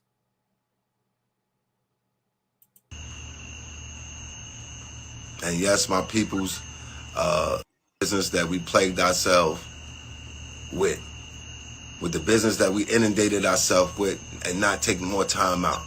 Because if we would have, maybe that would have never happened to my son. But I had to go. And yes, my people's, the mother of my child was very intricate in helping me through that process. When I had nowhere to turn, and I couldn't necessarily put that pressure on someone who already was dealing with immense pressure. I know a lot of y'all won't understand that. That's okay. But again, this is about truth. So the truth is, I try to do the best I can. Now, what if Wendy Williams took another man out of the country and was sleeping with this man, taking care of this man, and helping your son get through with another man, this other man being a father figure, and you not being a part of that situation? Don't you think that would hurt? Wouldn't you be mad? You from Brownville, Brooklyn. You would have been heated. It would have been like war. But yet we don't understand. Okay. Mm-hmm. In my weakest moment in life, because at the time I thought my son was going to die. And if it wasn't for the people. Now what Wendy's going through now, this man is sitting up here talking about his baby mama, Sharina Hudson, saved his son's life, and it was like the greatest thing ever. Yeah, keep adding fuel to the fire, Kevin. Who all played a part.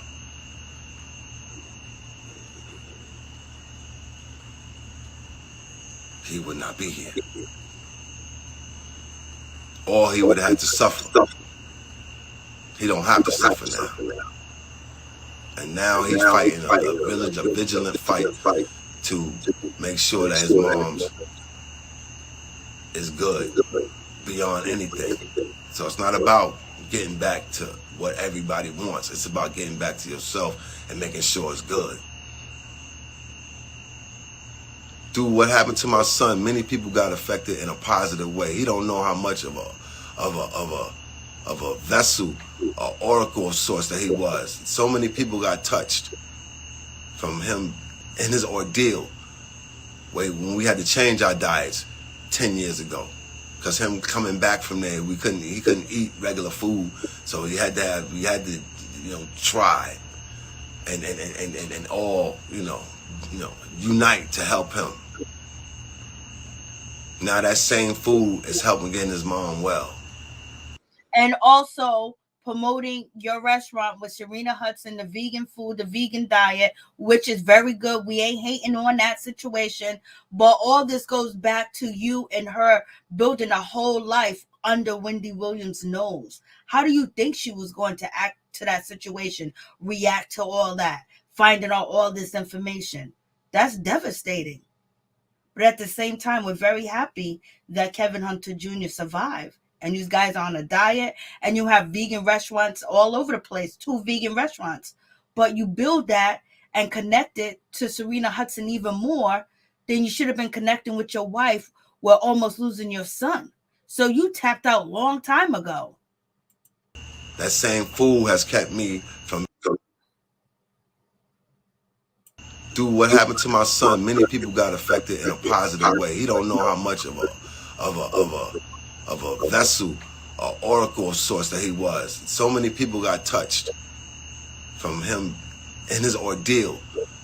When we had to change our diets 10 years ago, because him coming back from there, he couldn't eat regular food, so we had to try and all unite to help him. Now that same food is helping getting his mom well.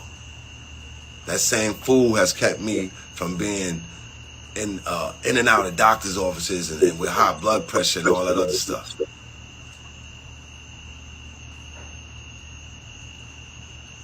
And what he's been able to do for many people around him is something short of extraordinary. So no matter what they try to tell you or paint a picture of when it comes to that boy, just know that that boy is special. He's special. That man, young man is special. And no matter what happens, hopefully the respect levels will stay to a degree where, he can have both his parents in his life. I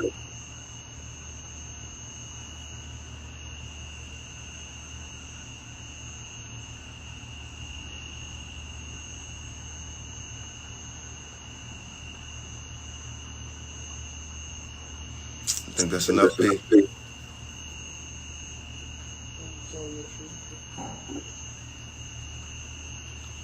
I want to give love to all the people that I'm currently in business with, from everybody at Hunter Publishing, all the authors, and the people that's allowing me to handle their projects, to my restaurant partners, Original Prime,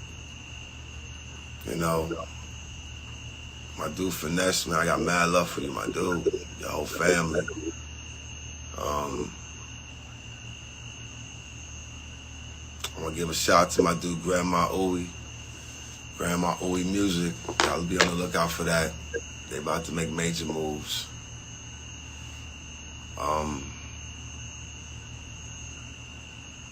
There's gonna be a few more things that pop up in the course of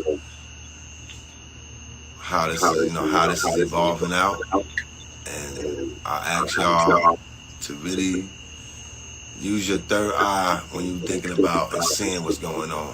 Don't look at things on the surface, y'all. Don't think somebody's sitting here wringing their hands. Don't think somebody's sitting up here being driven by some money. Because if I really wanted to be on that, it's a lot I could have did. It's a lot everybody around me could have did.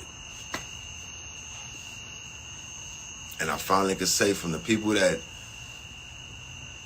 did do me dirty, from the people I'm content with what's around me right now.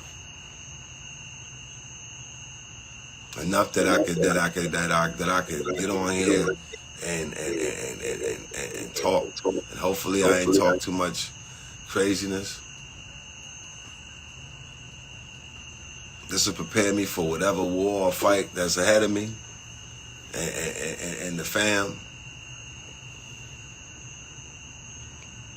People who know me know that, regardless of what picture is painted, I stand tall in what I believe in and who I believe in. What I believe in and who I believe in.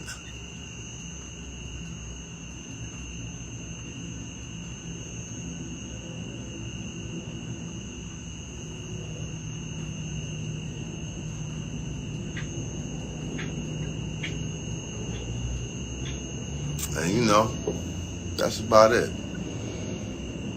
I want to give a special thanks to that angel, queen. When it comes to Miami Entertainment Law Group, LaShawn Thomas, people don't even understand. When you got somebody who really okay, LaShawn Thomas it still works with Kevin Hunter. She used to work with Wendy Williams and Kevin Hunter before they got a divorce, and now she's working with Wendy to help Wendy get her money from Wells Fargo Bank. And Kevin Hunter recommended her again to Wendy. Really ride, who really understand. When you got somebody who really ride, who really, you know, everybody, yeah, it's about money and business, and that's what make it go around. When you got people that go that extra mile for you like that, to a point where they'll go, you know, what's being framed right now, what's happening right now, in order to give people their closure and their real peace. It's something short of amazing. And you know, LaShawn Thomas, you are amazing. And you know, the people that are against that, and they're committing all those heinous acts and trying to paint that picture.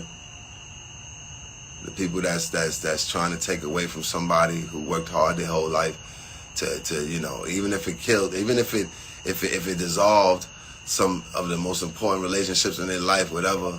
Including me, like you don't want to think that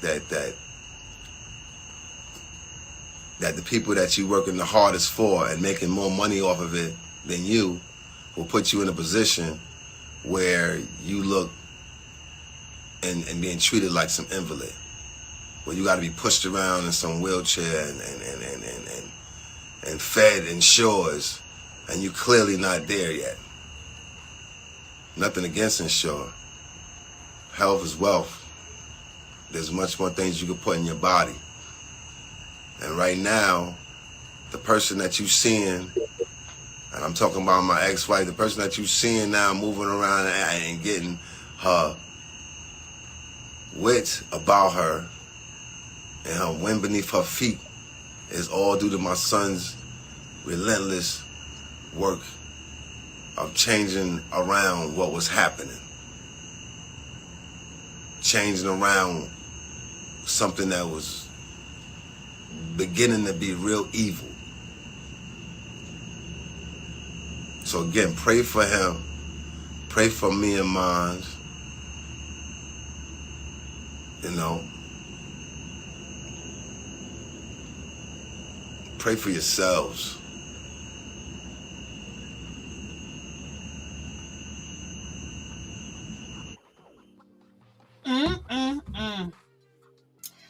He said she was invalid in a wheelchair and Insure. Like, he throwing shots.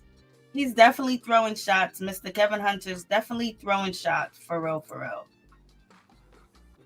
Well, Wendy didn't run back to him. That's for sure. So what y'all think? This is crazy. I'm going to drop the StreamYard, you know, in the chat. This is just absolutely ridiculous. Oh, my God.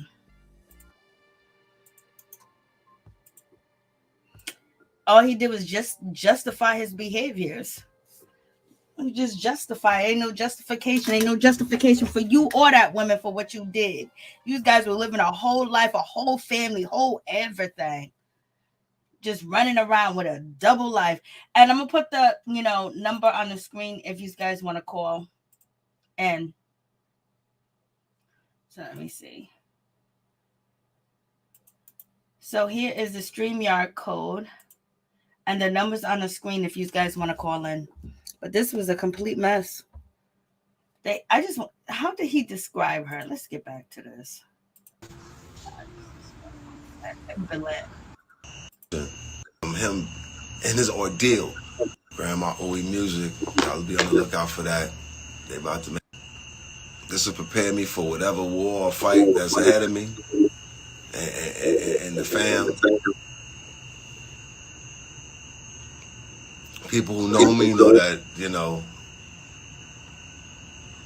regardless of what picture is painted, I stand tall in what I believe in and who I believe in. What I believe in and who I believe in.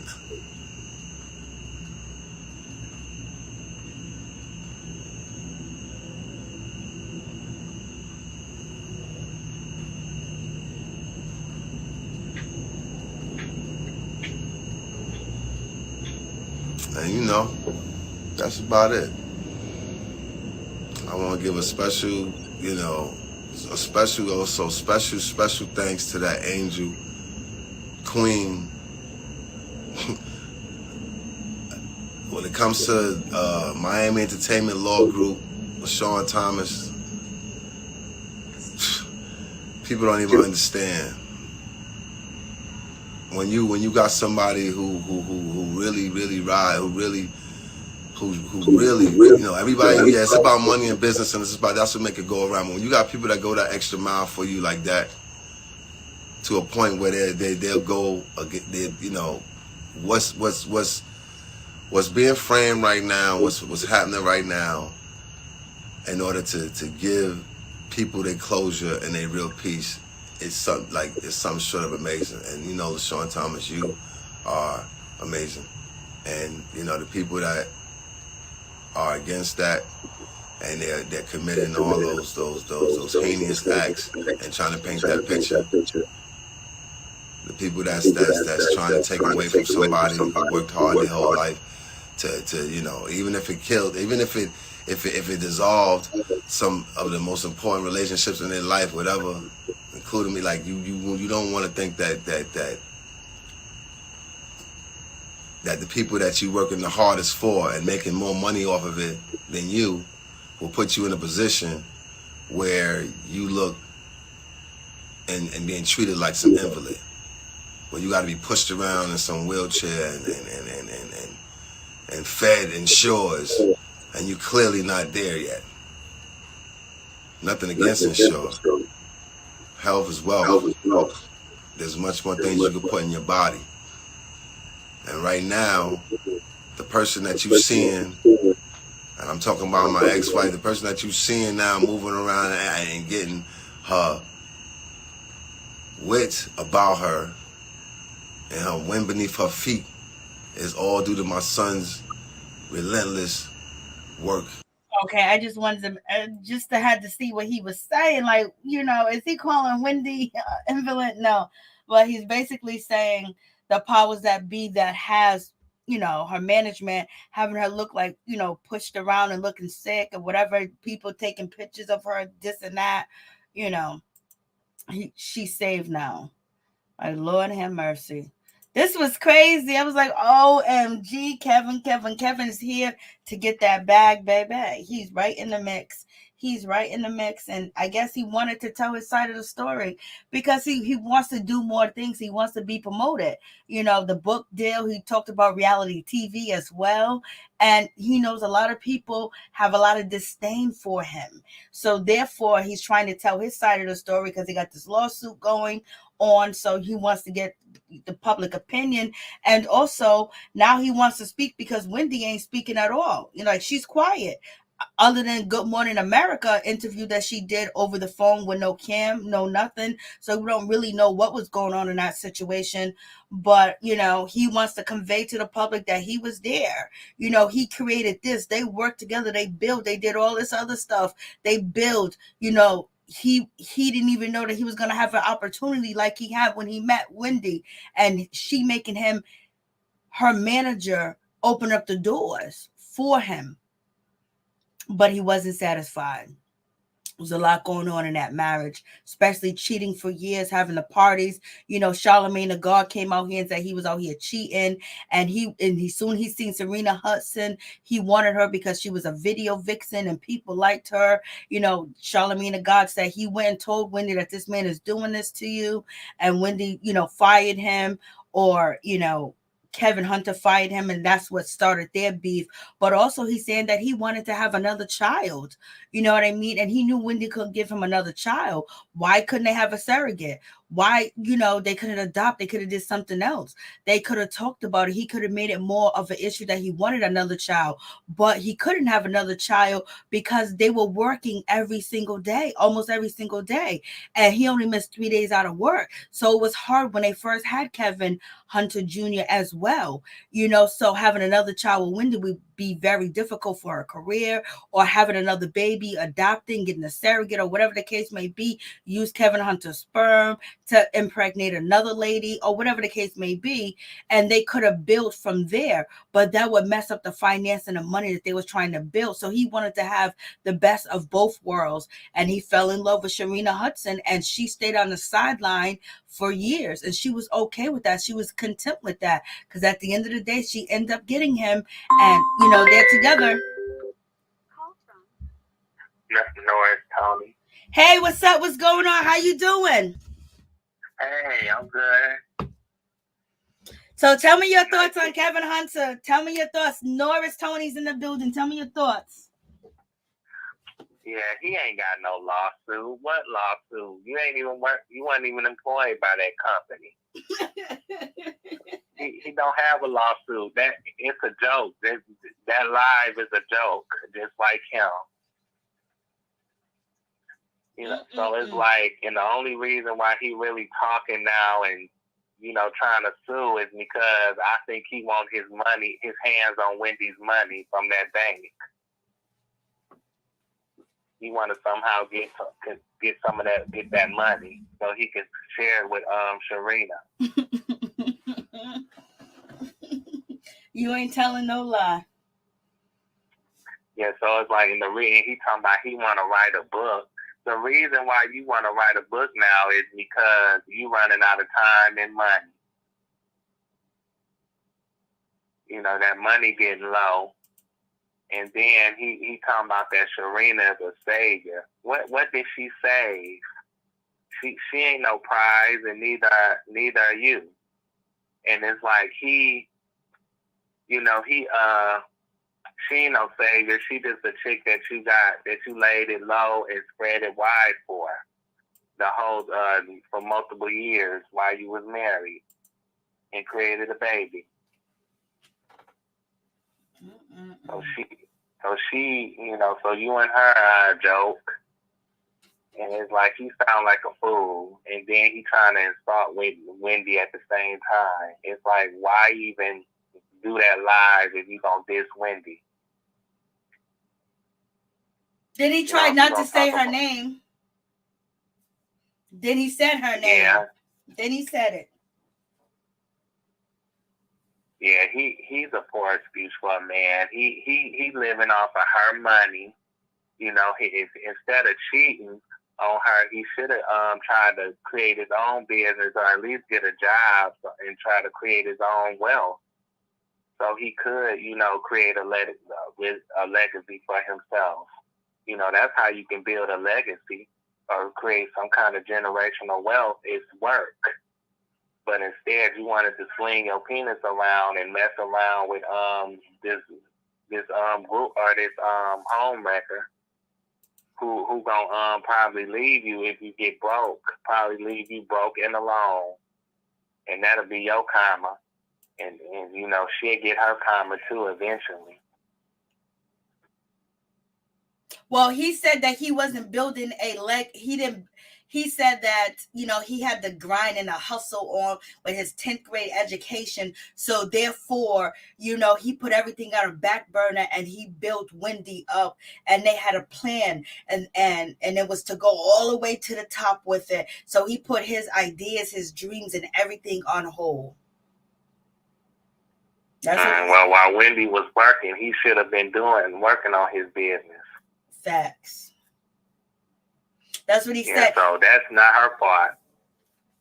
Because once the money started to come in, he could have did some other things as well. Because if he had a double life of Sharina Hudson doing promotion, doing all this other stuff, he could have focused on a business as well, because he was focusing on Sharina Hudson for 12 years. So he could have built a business, Yeah, so don't blame Wendy for you putting your dreams and hopes on pause. No, he did that. He put his own dreams and hopes on hold. The only thing he went hard for was Serena's box. That's what he was going hard for. And then he put a baby inside of it. So don't sit up there and talk about what you went hard for. No, you went hard for her. Well, what do you think about when he said that Sharina offered to basically have a procedure done, to get rid of the baby. He said, no, that's not what I want. I want you to keep the baby. He said he always wanted for his son, Kevin Hunter, to have another sibling so they can have support. What do you think about that? If she wanted to, he should have let her make her own decision, because that was her body. And plus, you outside why would you want another baby outside the marriage? A whole lot of men don't want no side babies. So it's like, let her do what she felt like was best, because that's her body, her choice. And if you wanted another child, you should have got a surrogate. Like you said, he should have got another surrogate. And, him and Wendy could have found a surrogate and paid that surrogate to have a baby. And maybe that could have helped their family, maybe. But yeah, he shouldn't have wanted no outside baby, because Kevin Jr. and that child that he got with Sharina are half siblings. And it's like they're in two broken households. That's what he created, was broken homes, by doing that. Mm-hmm.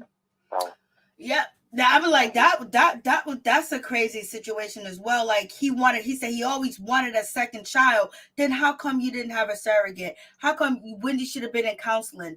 They should have been in counseling. It's like he was partying, he was having a good time, because he said he indulged in the same behaviors that she did, but he knew when to stop. And then when he left, somebody else pacified and indulged her and her behaviors. So it's just like Wendy, he helped a lot. Yes, he created, the foot segment, shoe cam, and he created Hot Topics. But at the same time, he knew that how long was it going to last that Wendy was going to be all right living that life that she was living with him, them drinking, them doing a little toot-toot, a little boot, and then her going to work every single day.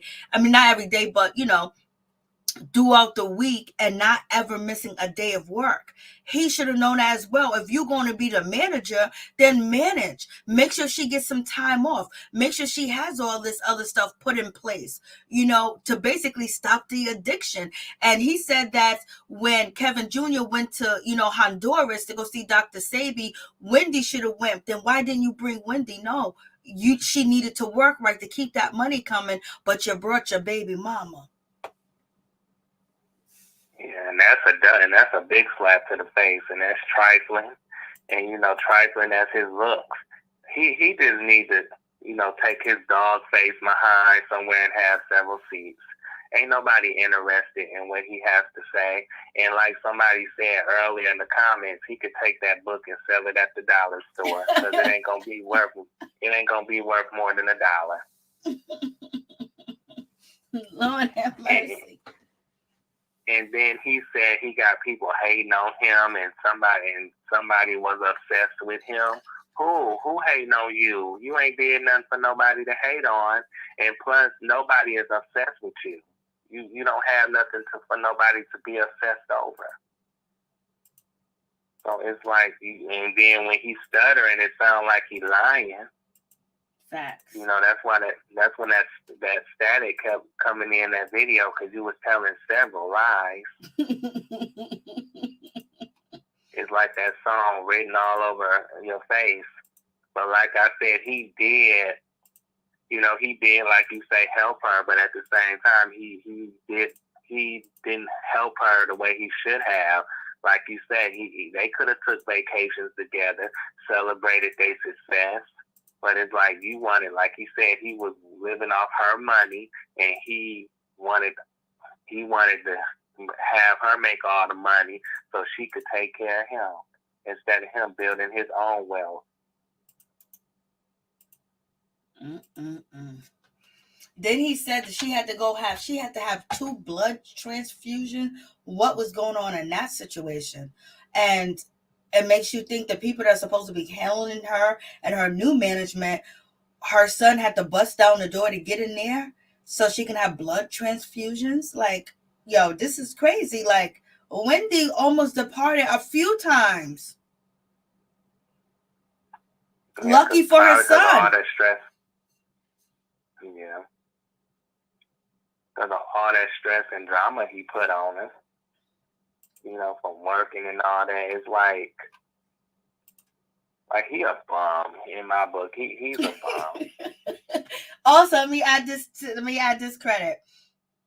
Kevin Hunter negotiated one of the biggest deals ever when she signed on to Debmar-Mercury to do the Wendy Williams show. They were offering her a low blow. He came in there and got the biggest deal. She's getting $10 million a year. And yes, that's great. That's wonderful. So you see what you was inventing and doing. Why not save it? Or walk. If you can't save it, you can't change her, you can't work it out with her. Don't cheat on her and humiliate her and embarrass her when you know that she's on TV and she talks shit for a living. How does that make her look that now she's the talk of the town? You said you created Hot Topics. She's been a hot topic for 3 years about this shit that he put her through. Yeah, it's like, and then the only reason why people know him is because of Wendy. Other than that, would nobody have known you like that? You would have been a dude, a old busty dude that came from the hood trying to make it. So you wouldn't be nobody without Wendy as far as fame goes. And then the Sharina chick, she don't have no respect for herself. And she don't have no respect for others because I think she got low self-esteem and she don't value herself, because why would you be with a man for 12 years and he ain't put no ring on your finger?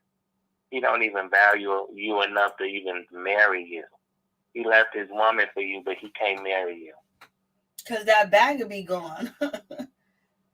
And Wendy probably would take her life insurance policy that she got, that he in any case that she passes on, he can get $1 million. You know what I mean?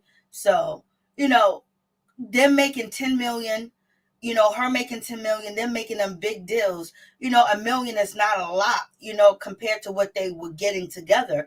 But it might be a lot to him now because they're running this restaurant you see on screen with Sharina Hudson, and they have one in New York and they have one down south, and they're doing so. It's just like, to me, I also think it's just a slap in the face that, I think the vegan restaurant and everything that they creating is good, but it started off by saving their son's life with her, where she was acting like the stepmother. I wonder would Sharina Hudson want Wendy Williams around her daughter journey? Would she want Wendy Williams to go bring her to doctor's appointments and stuff like that? Would she want Wendy Williams around? Would she want Wendy Williams to spend a pivotal moment of her daughter's life with the baby father and Wendy and not her? Like, what the hell? But we glad Kevin Hunter Jr. is good. But it's just hardcore, man. This is worse than Lifetime. Yeah, I just hope that he don't turn out like anything like his father. Hopefully he been seeing what his type of man his father is, and he flipped that, and he do better for himself. And Sharina, she is a pretty woman, but she's a dumb pop too for sticking around. It's like you living off of another woman's money. What are you doing with yourself? Why don't you have a business? Why don't you have anything going for you? Why are you living off of another woman's money? What kind of woman is that? Lazy. You ain't got your own money. Lazy. But Kevin probably told her, don't work.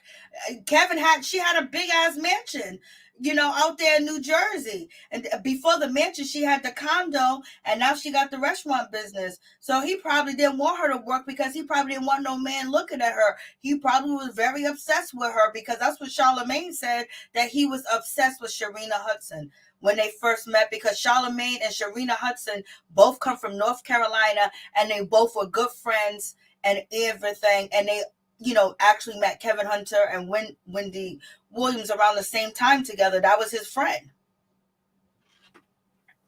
Yeah, Charlamagne, to me, he ain't no God. He ain't no God at all. He don't have no God in him. He the lesser charge. He's a pacify demon. as far as I'm concerned. You know, and he needs to be in jail for what he did to that girl, allegedly.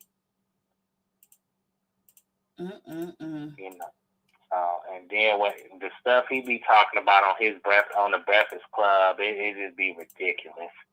I'm like, and people watching that mess. So it's like Sharina, she definitely don't have. I mean, Sharina, you know, she don't have no good taste in men at all.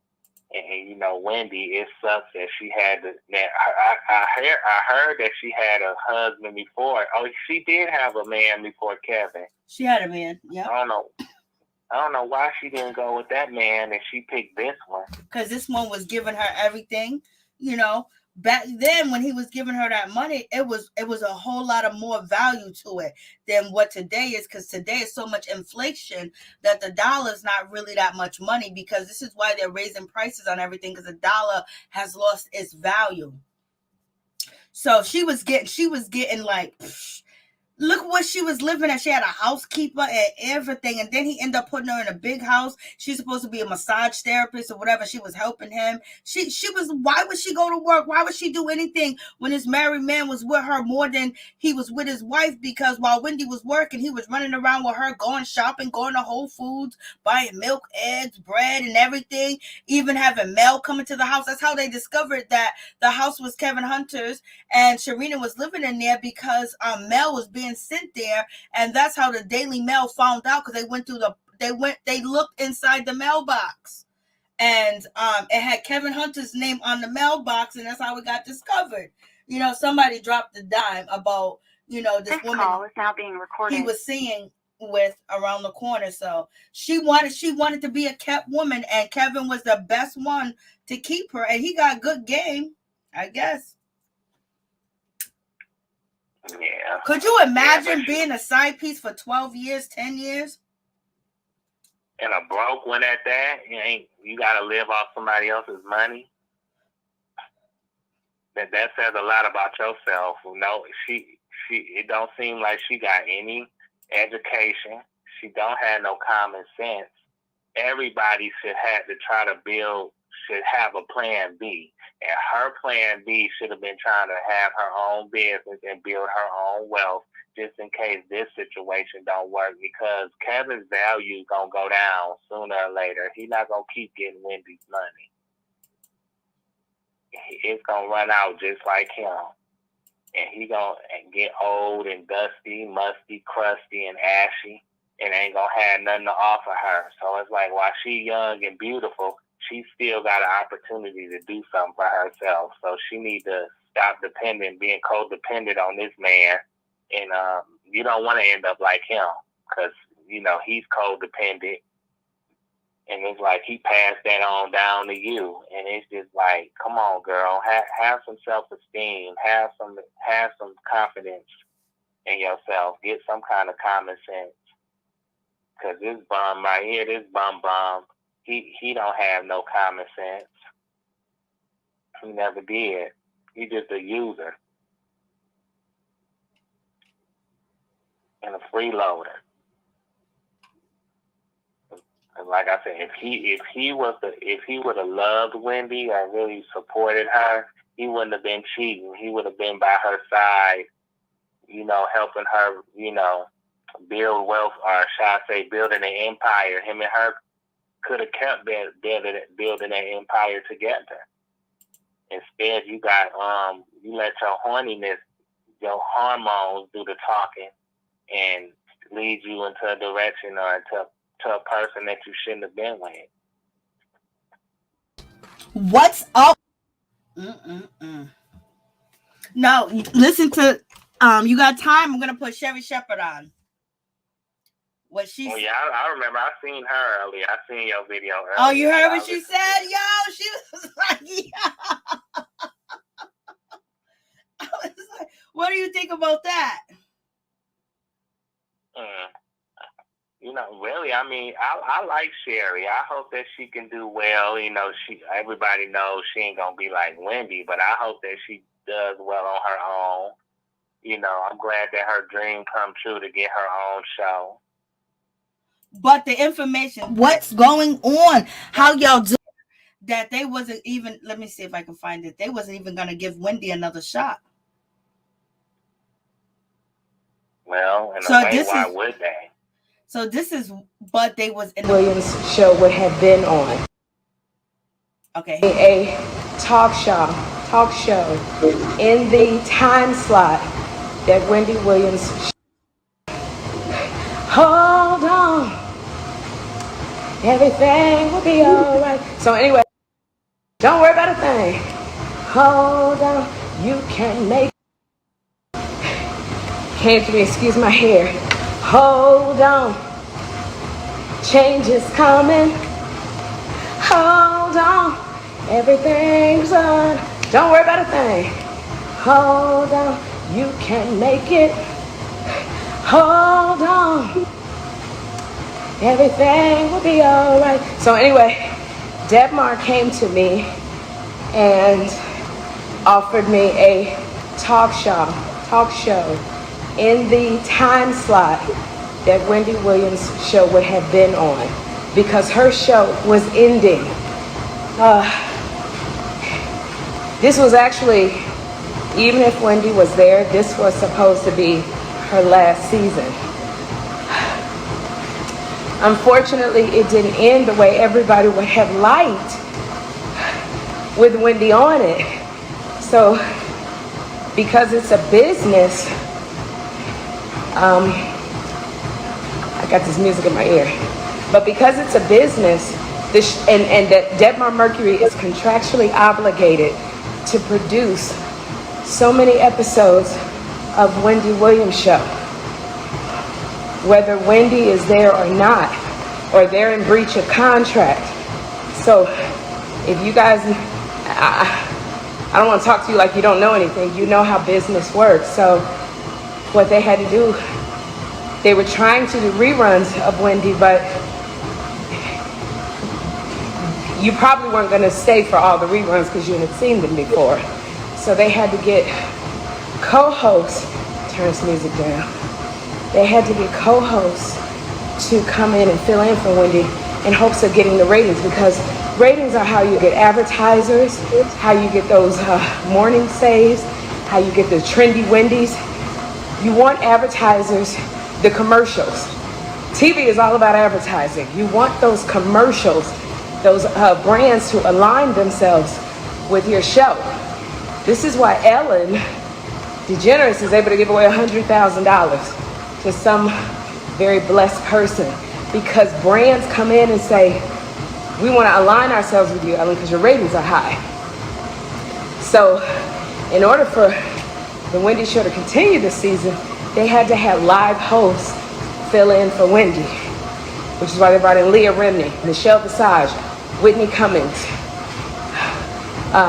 Michael Rappaport, Kim Whitley, Finesse Mitchell, me, to keep the ratings coming, to keep the brands wanting to advertise. So since Wendy's show was ending in June, they needed something to fill their time slot. It's all about time slots in the talk show industry. Owners, networks, production companies, they want to keep those time slots. So that's why you'll see a show sometimes going on and you're like, this show's still on the air. It's because they don't have anything to fill that time slot. And some shows are still on the air in daytime because they get so many advertisers. They may not get the ratings, but they get advertisers because this particular show is brand friendly. So when Debmar came to me and said, we'd like to offer you a time show in this time slot. Y'all know me, anybody who's a fan of mine knows that this has been a dream of mine for 18 years since I did my first talk show pilot in 2004, and it didn't happen. 2004. It is now 2022, and my dream is just being realized. And any of you who are spiritual will know what I... So there she goes. So basically, Sherri Shepherd was saying that her show was going to end anyway. They wasn't going to renew it. So they offered her her own talk show. And therefore, you know, it is what it is. Like, Wendy was already out the door. Wendy was not coming back. She was not returning. So therefore, they had to fill the time slot with a new show, and they chose Sherri Shepherd. And basically, she just let y'all know that she got the job.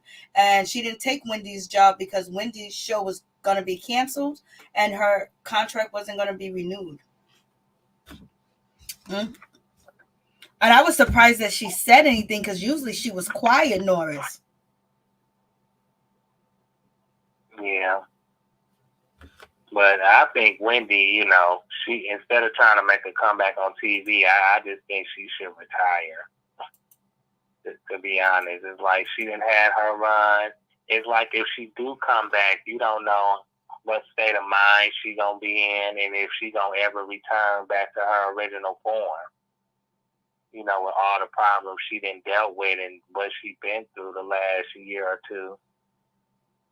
Because that divorce has hit her hard, and she ain't been the same since. Really, since she found out about that baby that he had with Sharina. That's when her life, I think, really started falling apart. Yep, because Wendy was family, working family. That's all she knew. And with Sherri Shepherd taking over this situation, a lot of people are saying that they want, you know, her to stop saying "how you doing." She needs to have her own catchphrase. Kevin Hunter also said that if, you know, Sherri Shepherd uses, you know, shoe cam or Hot Topics, he needs to be paid because that's his original idea. But did you sell that to the network? Do they own it? Or is your name still on that? So, you know, he's pretty like, this ain't fair. And now Wendy is not getting her contract renewed. He came just in the amount of time to file his lawsuit against Debmar-Mercury. Now he want to scream that it ain't fair. What he was doing with Sharina wasn't fair. Him being committing adultery, that's not fair to Wendy. You know, him starting a whole other family with that woman, that's not fair. It's like life ain't fair, and it's like he getting his karma a little bit. And I bet you they never put his name on anything. That's why he ain't got his money from them. Yeah, because I'm sure they business people. Oh, of course they are. They're Debmar-Mercury. They work with Fox, ABC, Walt Disney, everything.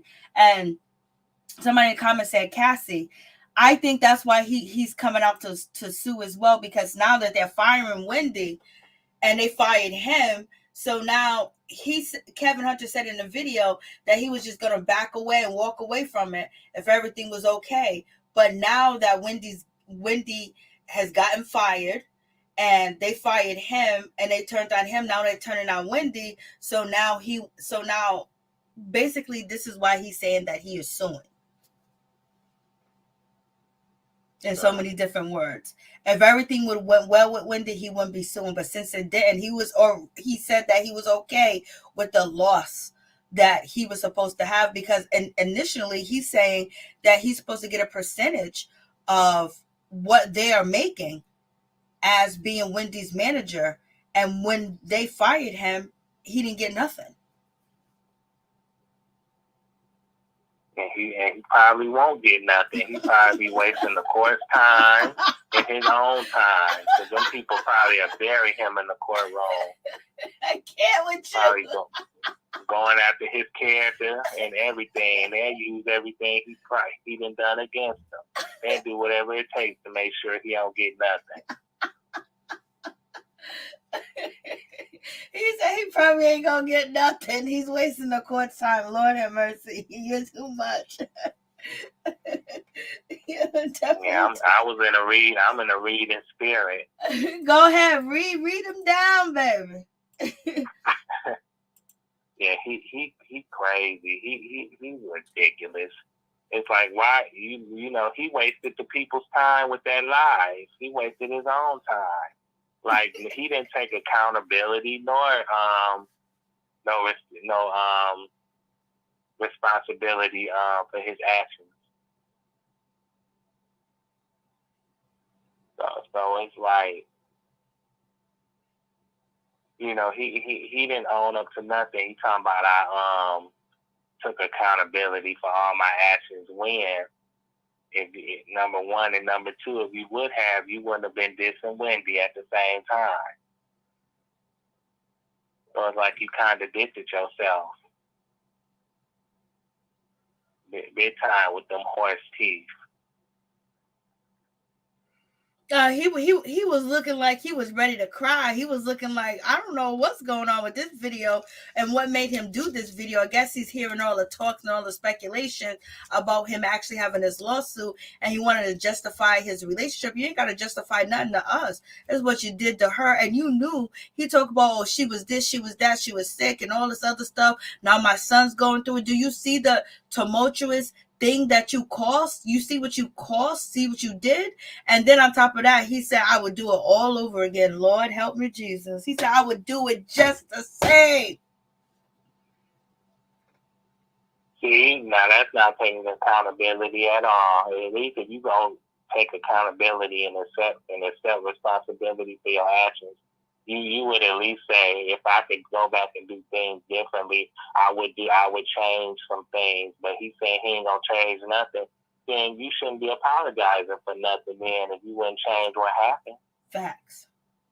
You don't have nothing to apologize for then. So it's like he's a stutter case. He's a stutter fool.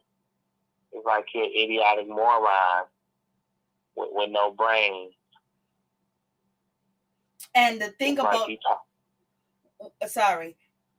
Oh no, you go ahead. With the sad thing about Wendy is, like, we know that, you know, she was devastated, she was hurt, and all she wanted was Kevin Hunter and Kevin Hunter Jr. to be home and live in that Jersey mansion that she had. But she got to take accountability too.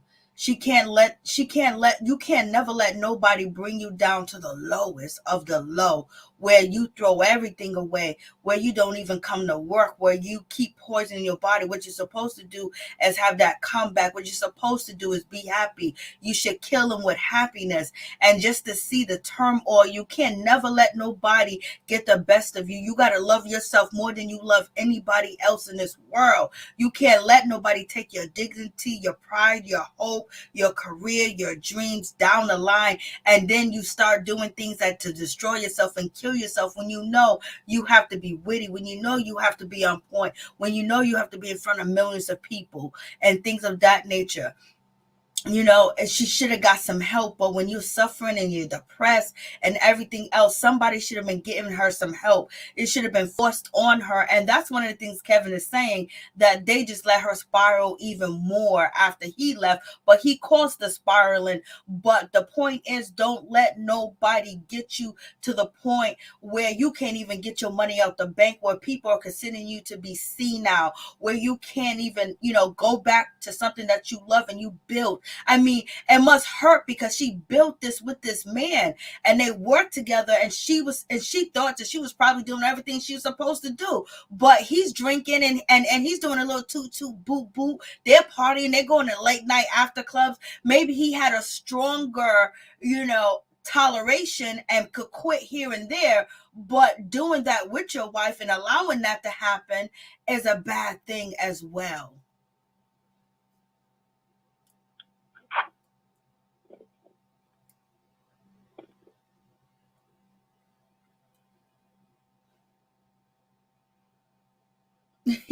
Someone says even his strategy is messed up. You never let your right hand know what your left hand is doing. Amen.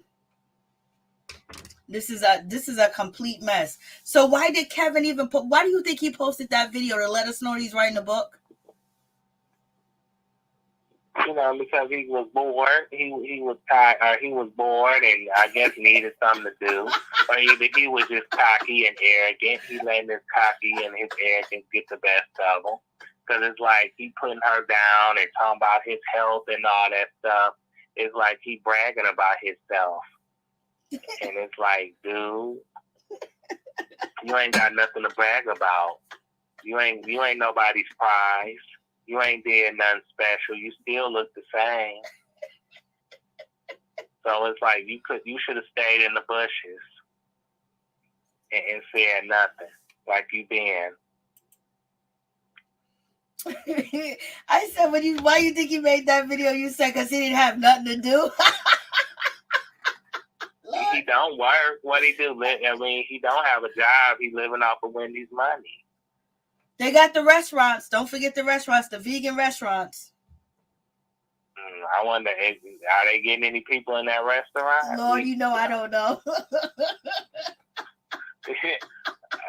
That restaurant, what is that restaurant doing? Is there any people coming up in there? Are you getting good grades for the restaurant? Is that restaurant as nasty as the both of you? Is that restaurant nasty as the both of you? I can't. Trifling. I can't with you. Is it like Candy's restaurant, getting cheese and stuff? Oh my God, Candy's restaurant. Lord have mercy. Lord have mercy. That's a whole nother story right there. But he got up on here. I don't know what. Okay, we know what you did, but we know what you did do. We know what he did. You know what I mean? Like, I don't know. We ain't gonna be in the courtroom with you. But you want us to be outside protesting for you, Kevin? If they owe you money, get your money. If they owe him money, give him his money. They done fired Wendy. Her shit, hopefully she does get that podcast or whatever the case may be. But he did a lot of bragging. He wouldn't be with Sharina if he didn't have Wendy, because he wouldn't have no money like that for Sharina. If he was still living in Brownville, Brooklyn, he might have had a little barber shop, a little hair salon or something like that, or a store or a bodega, but he wouldn't have been able to put her in a condo that's like $6,000 a month and then buy a house for her to live in that's right around the corner from Wendy. So she wouldn't have been with him. So it's not love, it's the money that he provided for her. That was a come up. That was probably the best man that she was ever gonna get in life, in her opinion, because she probably knew that she wasn't worth shit either. Yeah, and it's like that's what I'm talking about with it's like you like he ain't got no job, he living, like you living. You ain't even living from paycheck to paycheck. You at least but then again, you probably ain't got no resume to build to get no job. Because he probably ain't worked enough in his life to even build a resume. Because you've been living off Wendy for so long. So it's like, this is desperation. Yeah, and he should be, in the money that he is getting from Wendy, he should be trying to invest that and make some investment, try to get some stock money or something, like do something with your money. I mean, he said that he got some studio or something like that.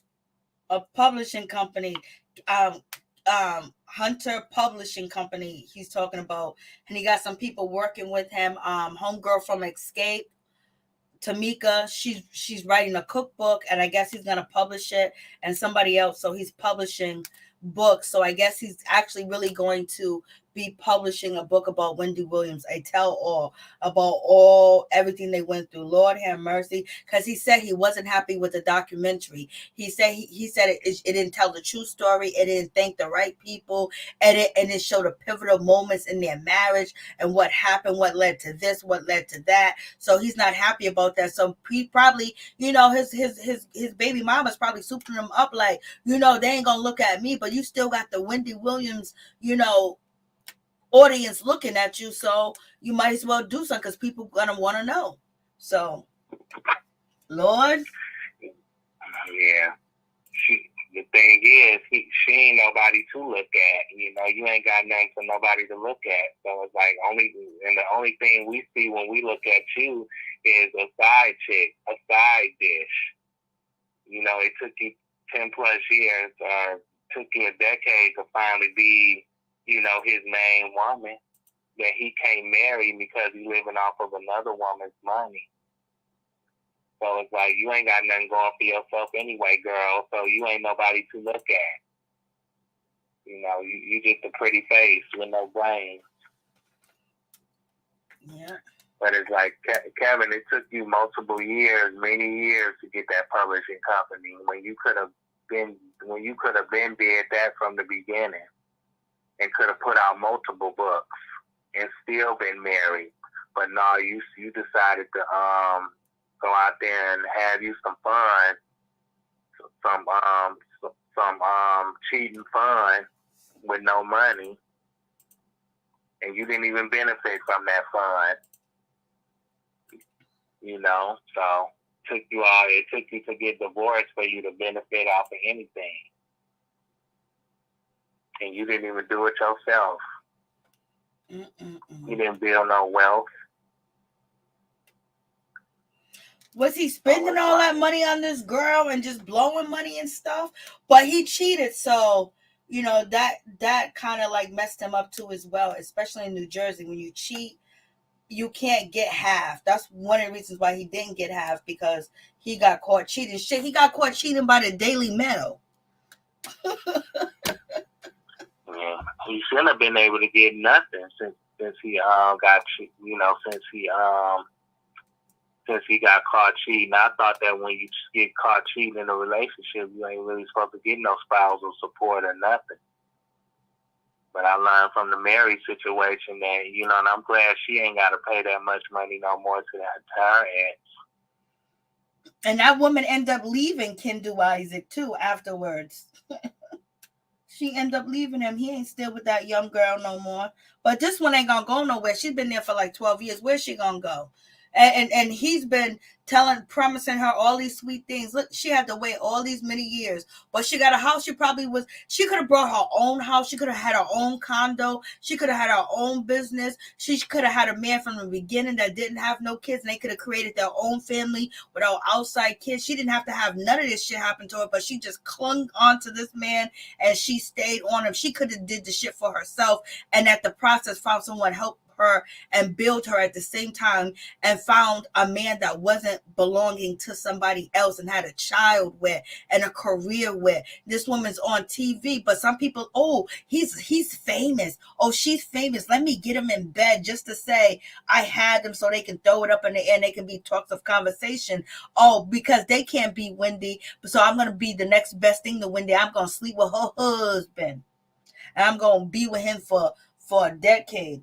She could have did a lot more for herself. Why didn't she believe in herself? Why didn't she look at Wendy and say, you know what, I can be successful too as well. I don't need no man to put me up in the house and have me laid up all day while I'm not working. I'm just his rollover. Give me that when he come through, sitting up in the house. At first they couldn't go out in public like that. They had to hide. Like, what kind of shit is that for a young woman to go through? Unless her life was really shitty and she came from a really bad place and she had a really bad childhood. That's the only reason why I could see that anybody would stick around like that. But you know what? I know people in the hood that do it. So I don't know, Tony. I don't know. Yeah, she wasted her time and her body on this clown. And what did it get her? You know, a baby and money that's not her own. So what a life, Sharina. What a life. What a life, a codependent life. Codependent on a man that's codependent on his ex-wife. Way to go, girl. Woo! That hit to the heart right there. Oh, that was a shot right there. Yeah, but like I said, she didn't get no prize. And like I said, it's like, you know, like I could never live off of somebody else's money. I could never, you know, just waste my time and my body on somebody that didn't have nothing to bring to my table besides somebody else's money. You can't help me build no business. You can't help me build no legacy or build no empire, no nothing. You just telling me sweet things that I want to hear, and I just lay on my back and give you the booty, give you the box and the booty. So it's just like, who raised her? That's what I'm saying. Her childhood had to be really bad. Or she was raised to be, or maybe she saw her mother do the same thing, or maybe her father did the same thing.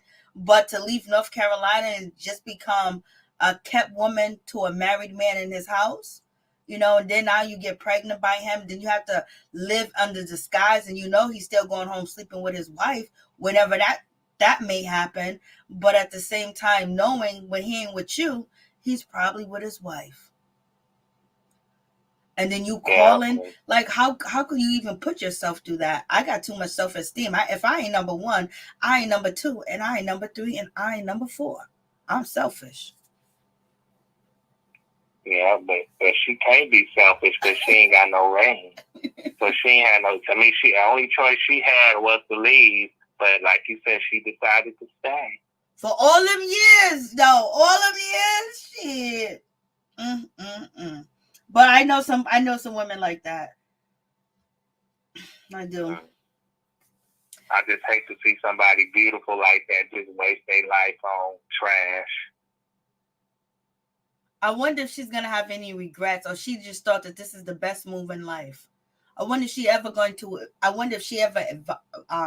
evaluate her life and the things that she put herself through. Why did you have to go through that? Is she ever gonna really trust the man? Does she trust him now? That okay, now he's faithful.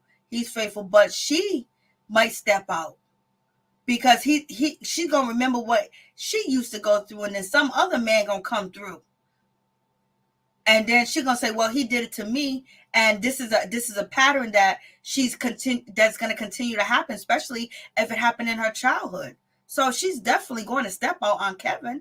Probably not right now, because there's still money on the line. There's a lawsuit, And then you got Kevin Hunter Jr., which is Wendy Williams' power of attorney, which is close to his father. But his son wasn't happy about it at first, because that's why Kevin Hunter Jr. and Kevin got into an altercation. And then he had to go to court for it. Yeah, he got a lawsuit. He got a lawsuit that I don't think gonna go nowhere. Just like he ain't been nowhere in life besides Wendy's mom pocketbook, and the only place he been outside her pocketbook is in that girl's box. And like I said, she don't have, if she don't have any regrets now, she gonna have some sooner or later.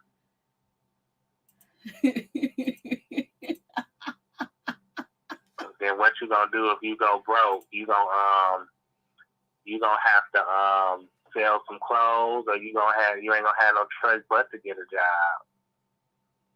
I think they're probably coming. I think they're both gonna have a book deal. The story from a mistress, the side from a mistress, a young, naive, country Southern belle mistress to the biggest, celebrity, ever. I think she's gonna come with a book. I think she's ready to write that book. And she's probably, telling Kevin, come on, you need to write a book too. Wendy Williams did a documentary and she was on Lifetime. She did a biopic. What about us? Let's get that cheddar. So that should be coming soon. Yeah, that probably ain't gonna last long. But but that book, she do need to come out with a book, because she could teach women her age or younger what to do and what not to do. So yeah, if I was a younger woman, I would get that book and be like, okay, I'm studying on what not to do, because I don't want to be like you, dear. Facts. Her book would be more interesting than his. I said a Southern belle mistress. They said she ain't no Southern belle, but she came from the South, so she came up here all country and everything, looking for a man with money in the city, and she found him. Well, Wendy's money in the city. Because they all write tell-all books. Remember Tales of a Groupie? Kevin's going to publish a book. Yes, he is. Lord, anything else you want to add, Tony? I'm on the phone, Grandma. Right. Yeah, I was gonna say she's not a belle. She mud on the bottom of his foot. She is cum dumpster. Lord have mercy. OMG. Yeah. But yeah, I'll let you go. So in case somebody else want to call in. All right. Thank you so much, Tony. I appreciate you calling. Yeah, but thanks for taking my call. I appreciate it, and keep up the great work, Queen. Thank you, sir. Appreciate that, King. Yeah. Have a good night. You too. So that's the situation. I'm up and I think it's 4:42, and I told you guys I did lose. My eldest cousin. She's like my first cousin, eldest cousin.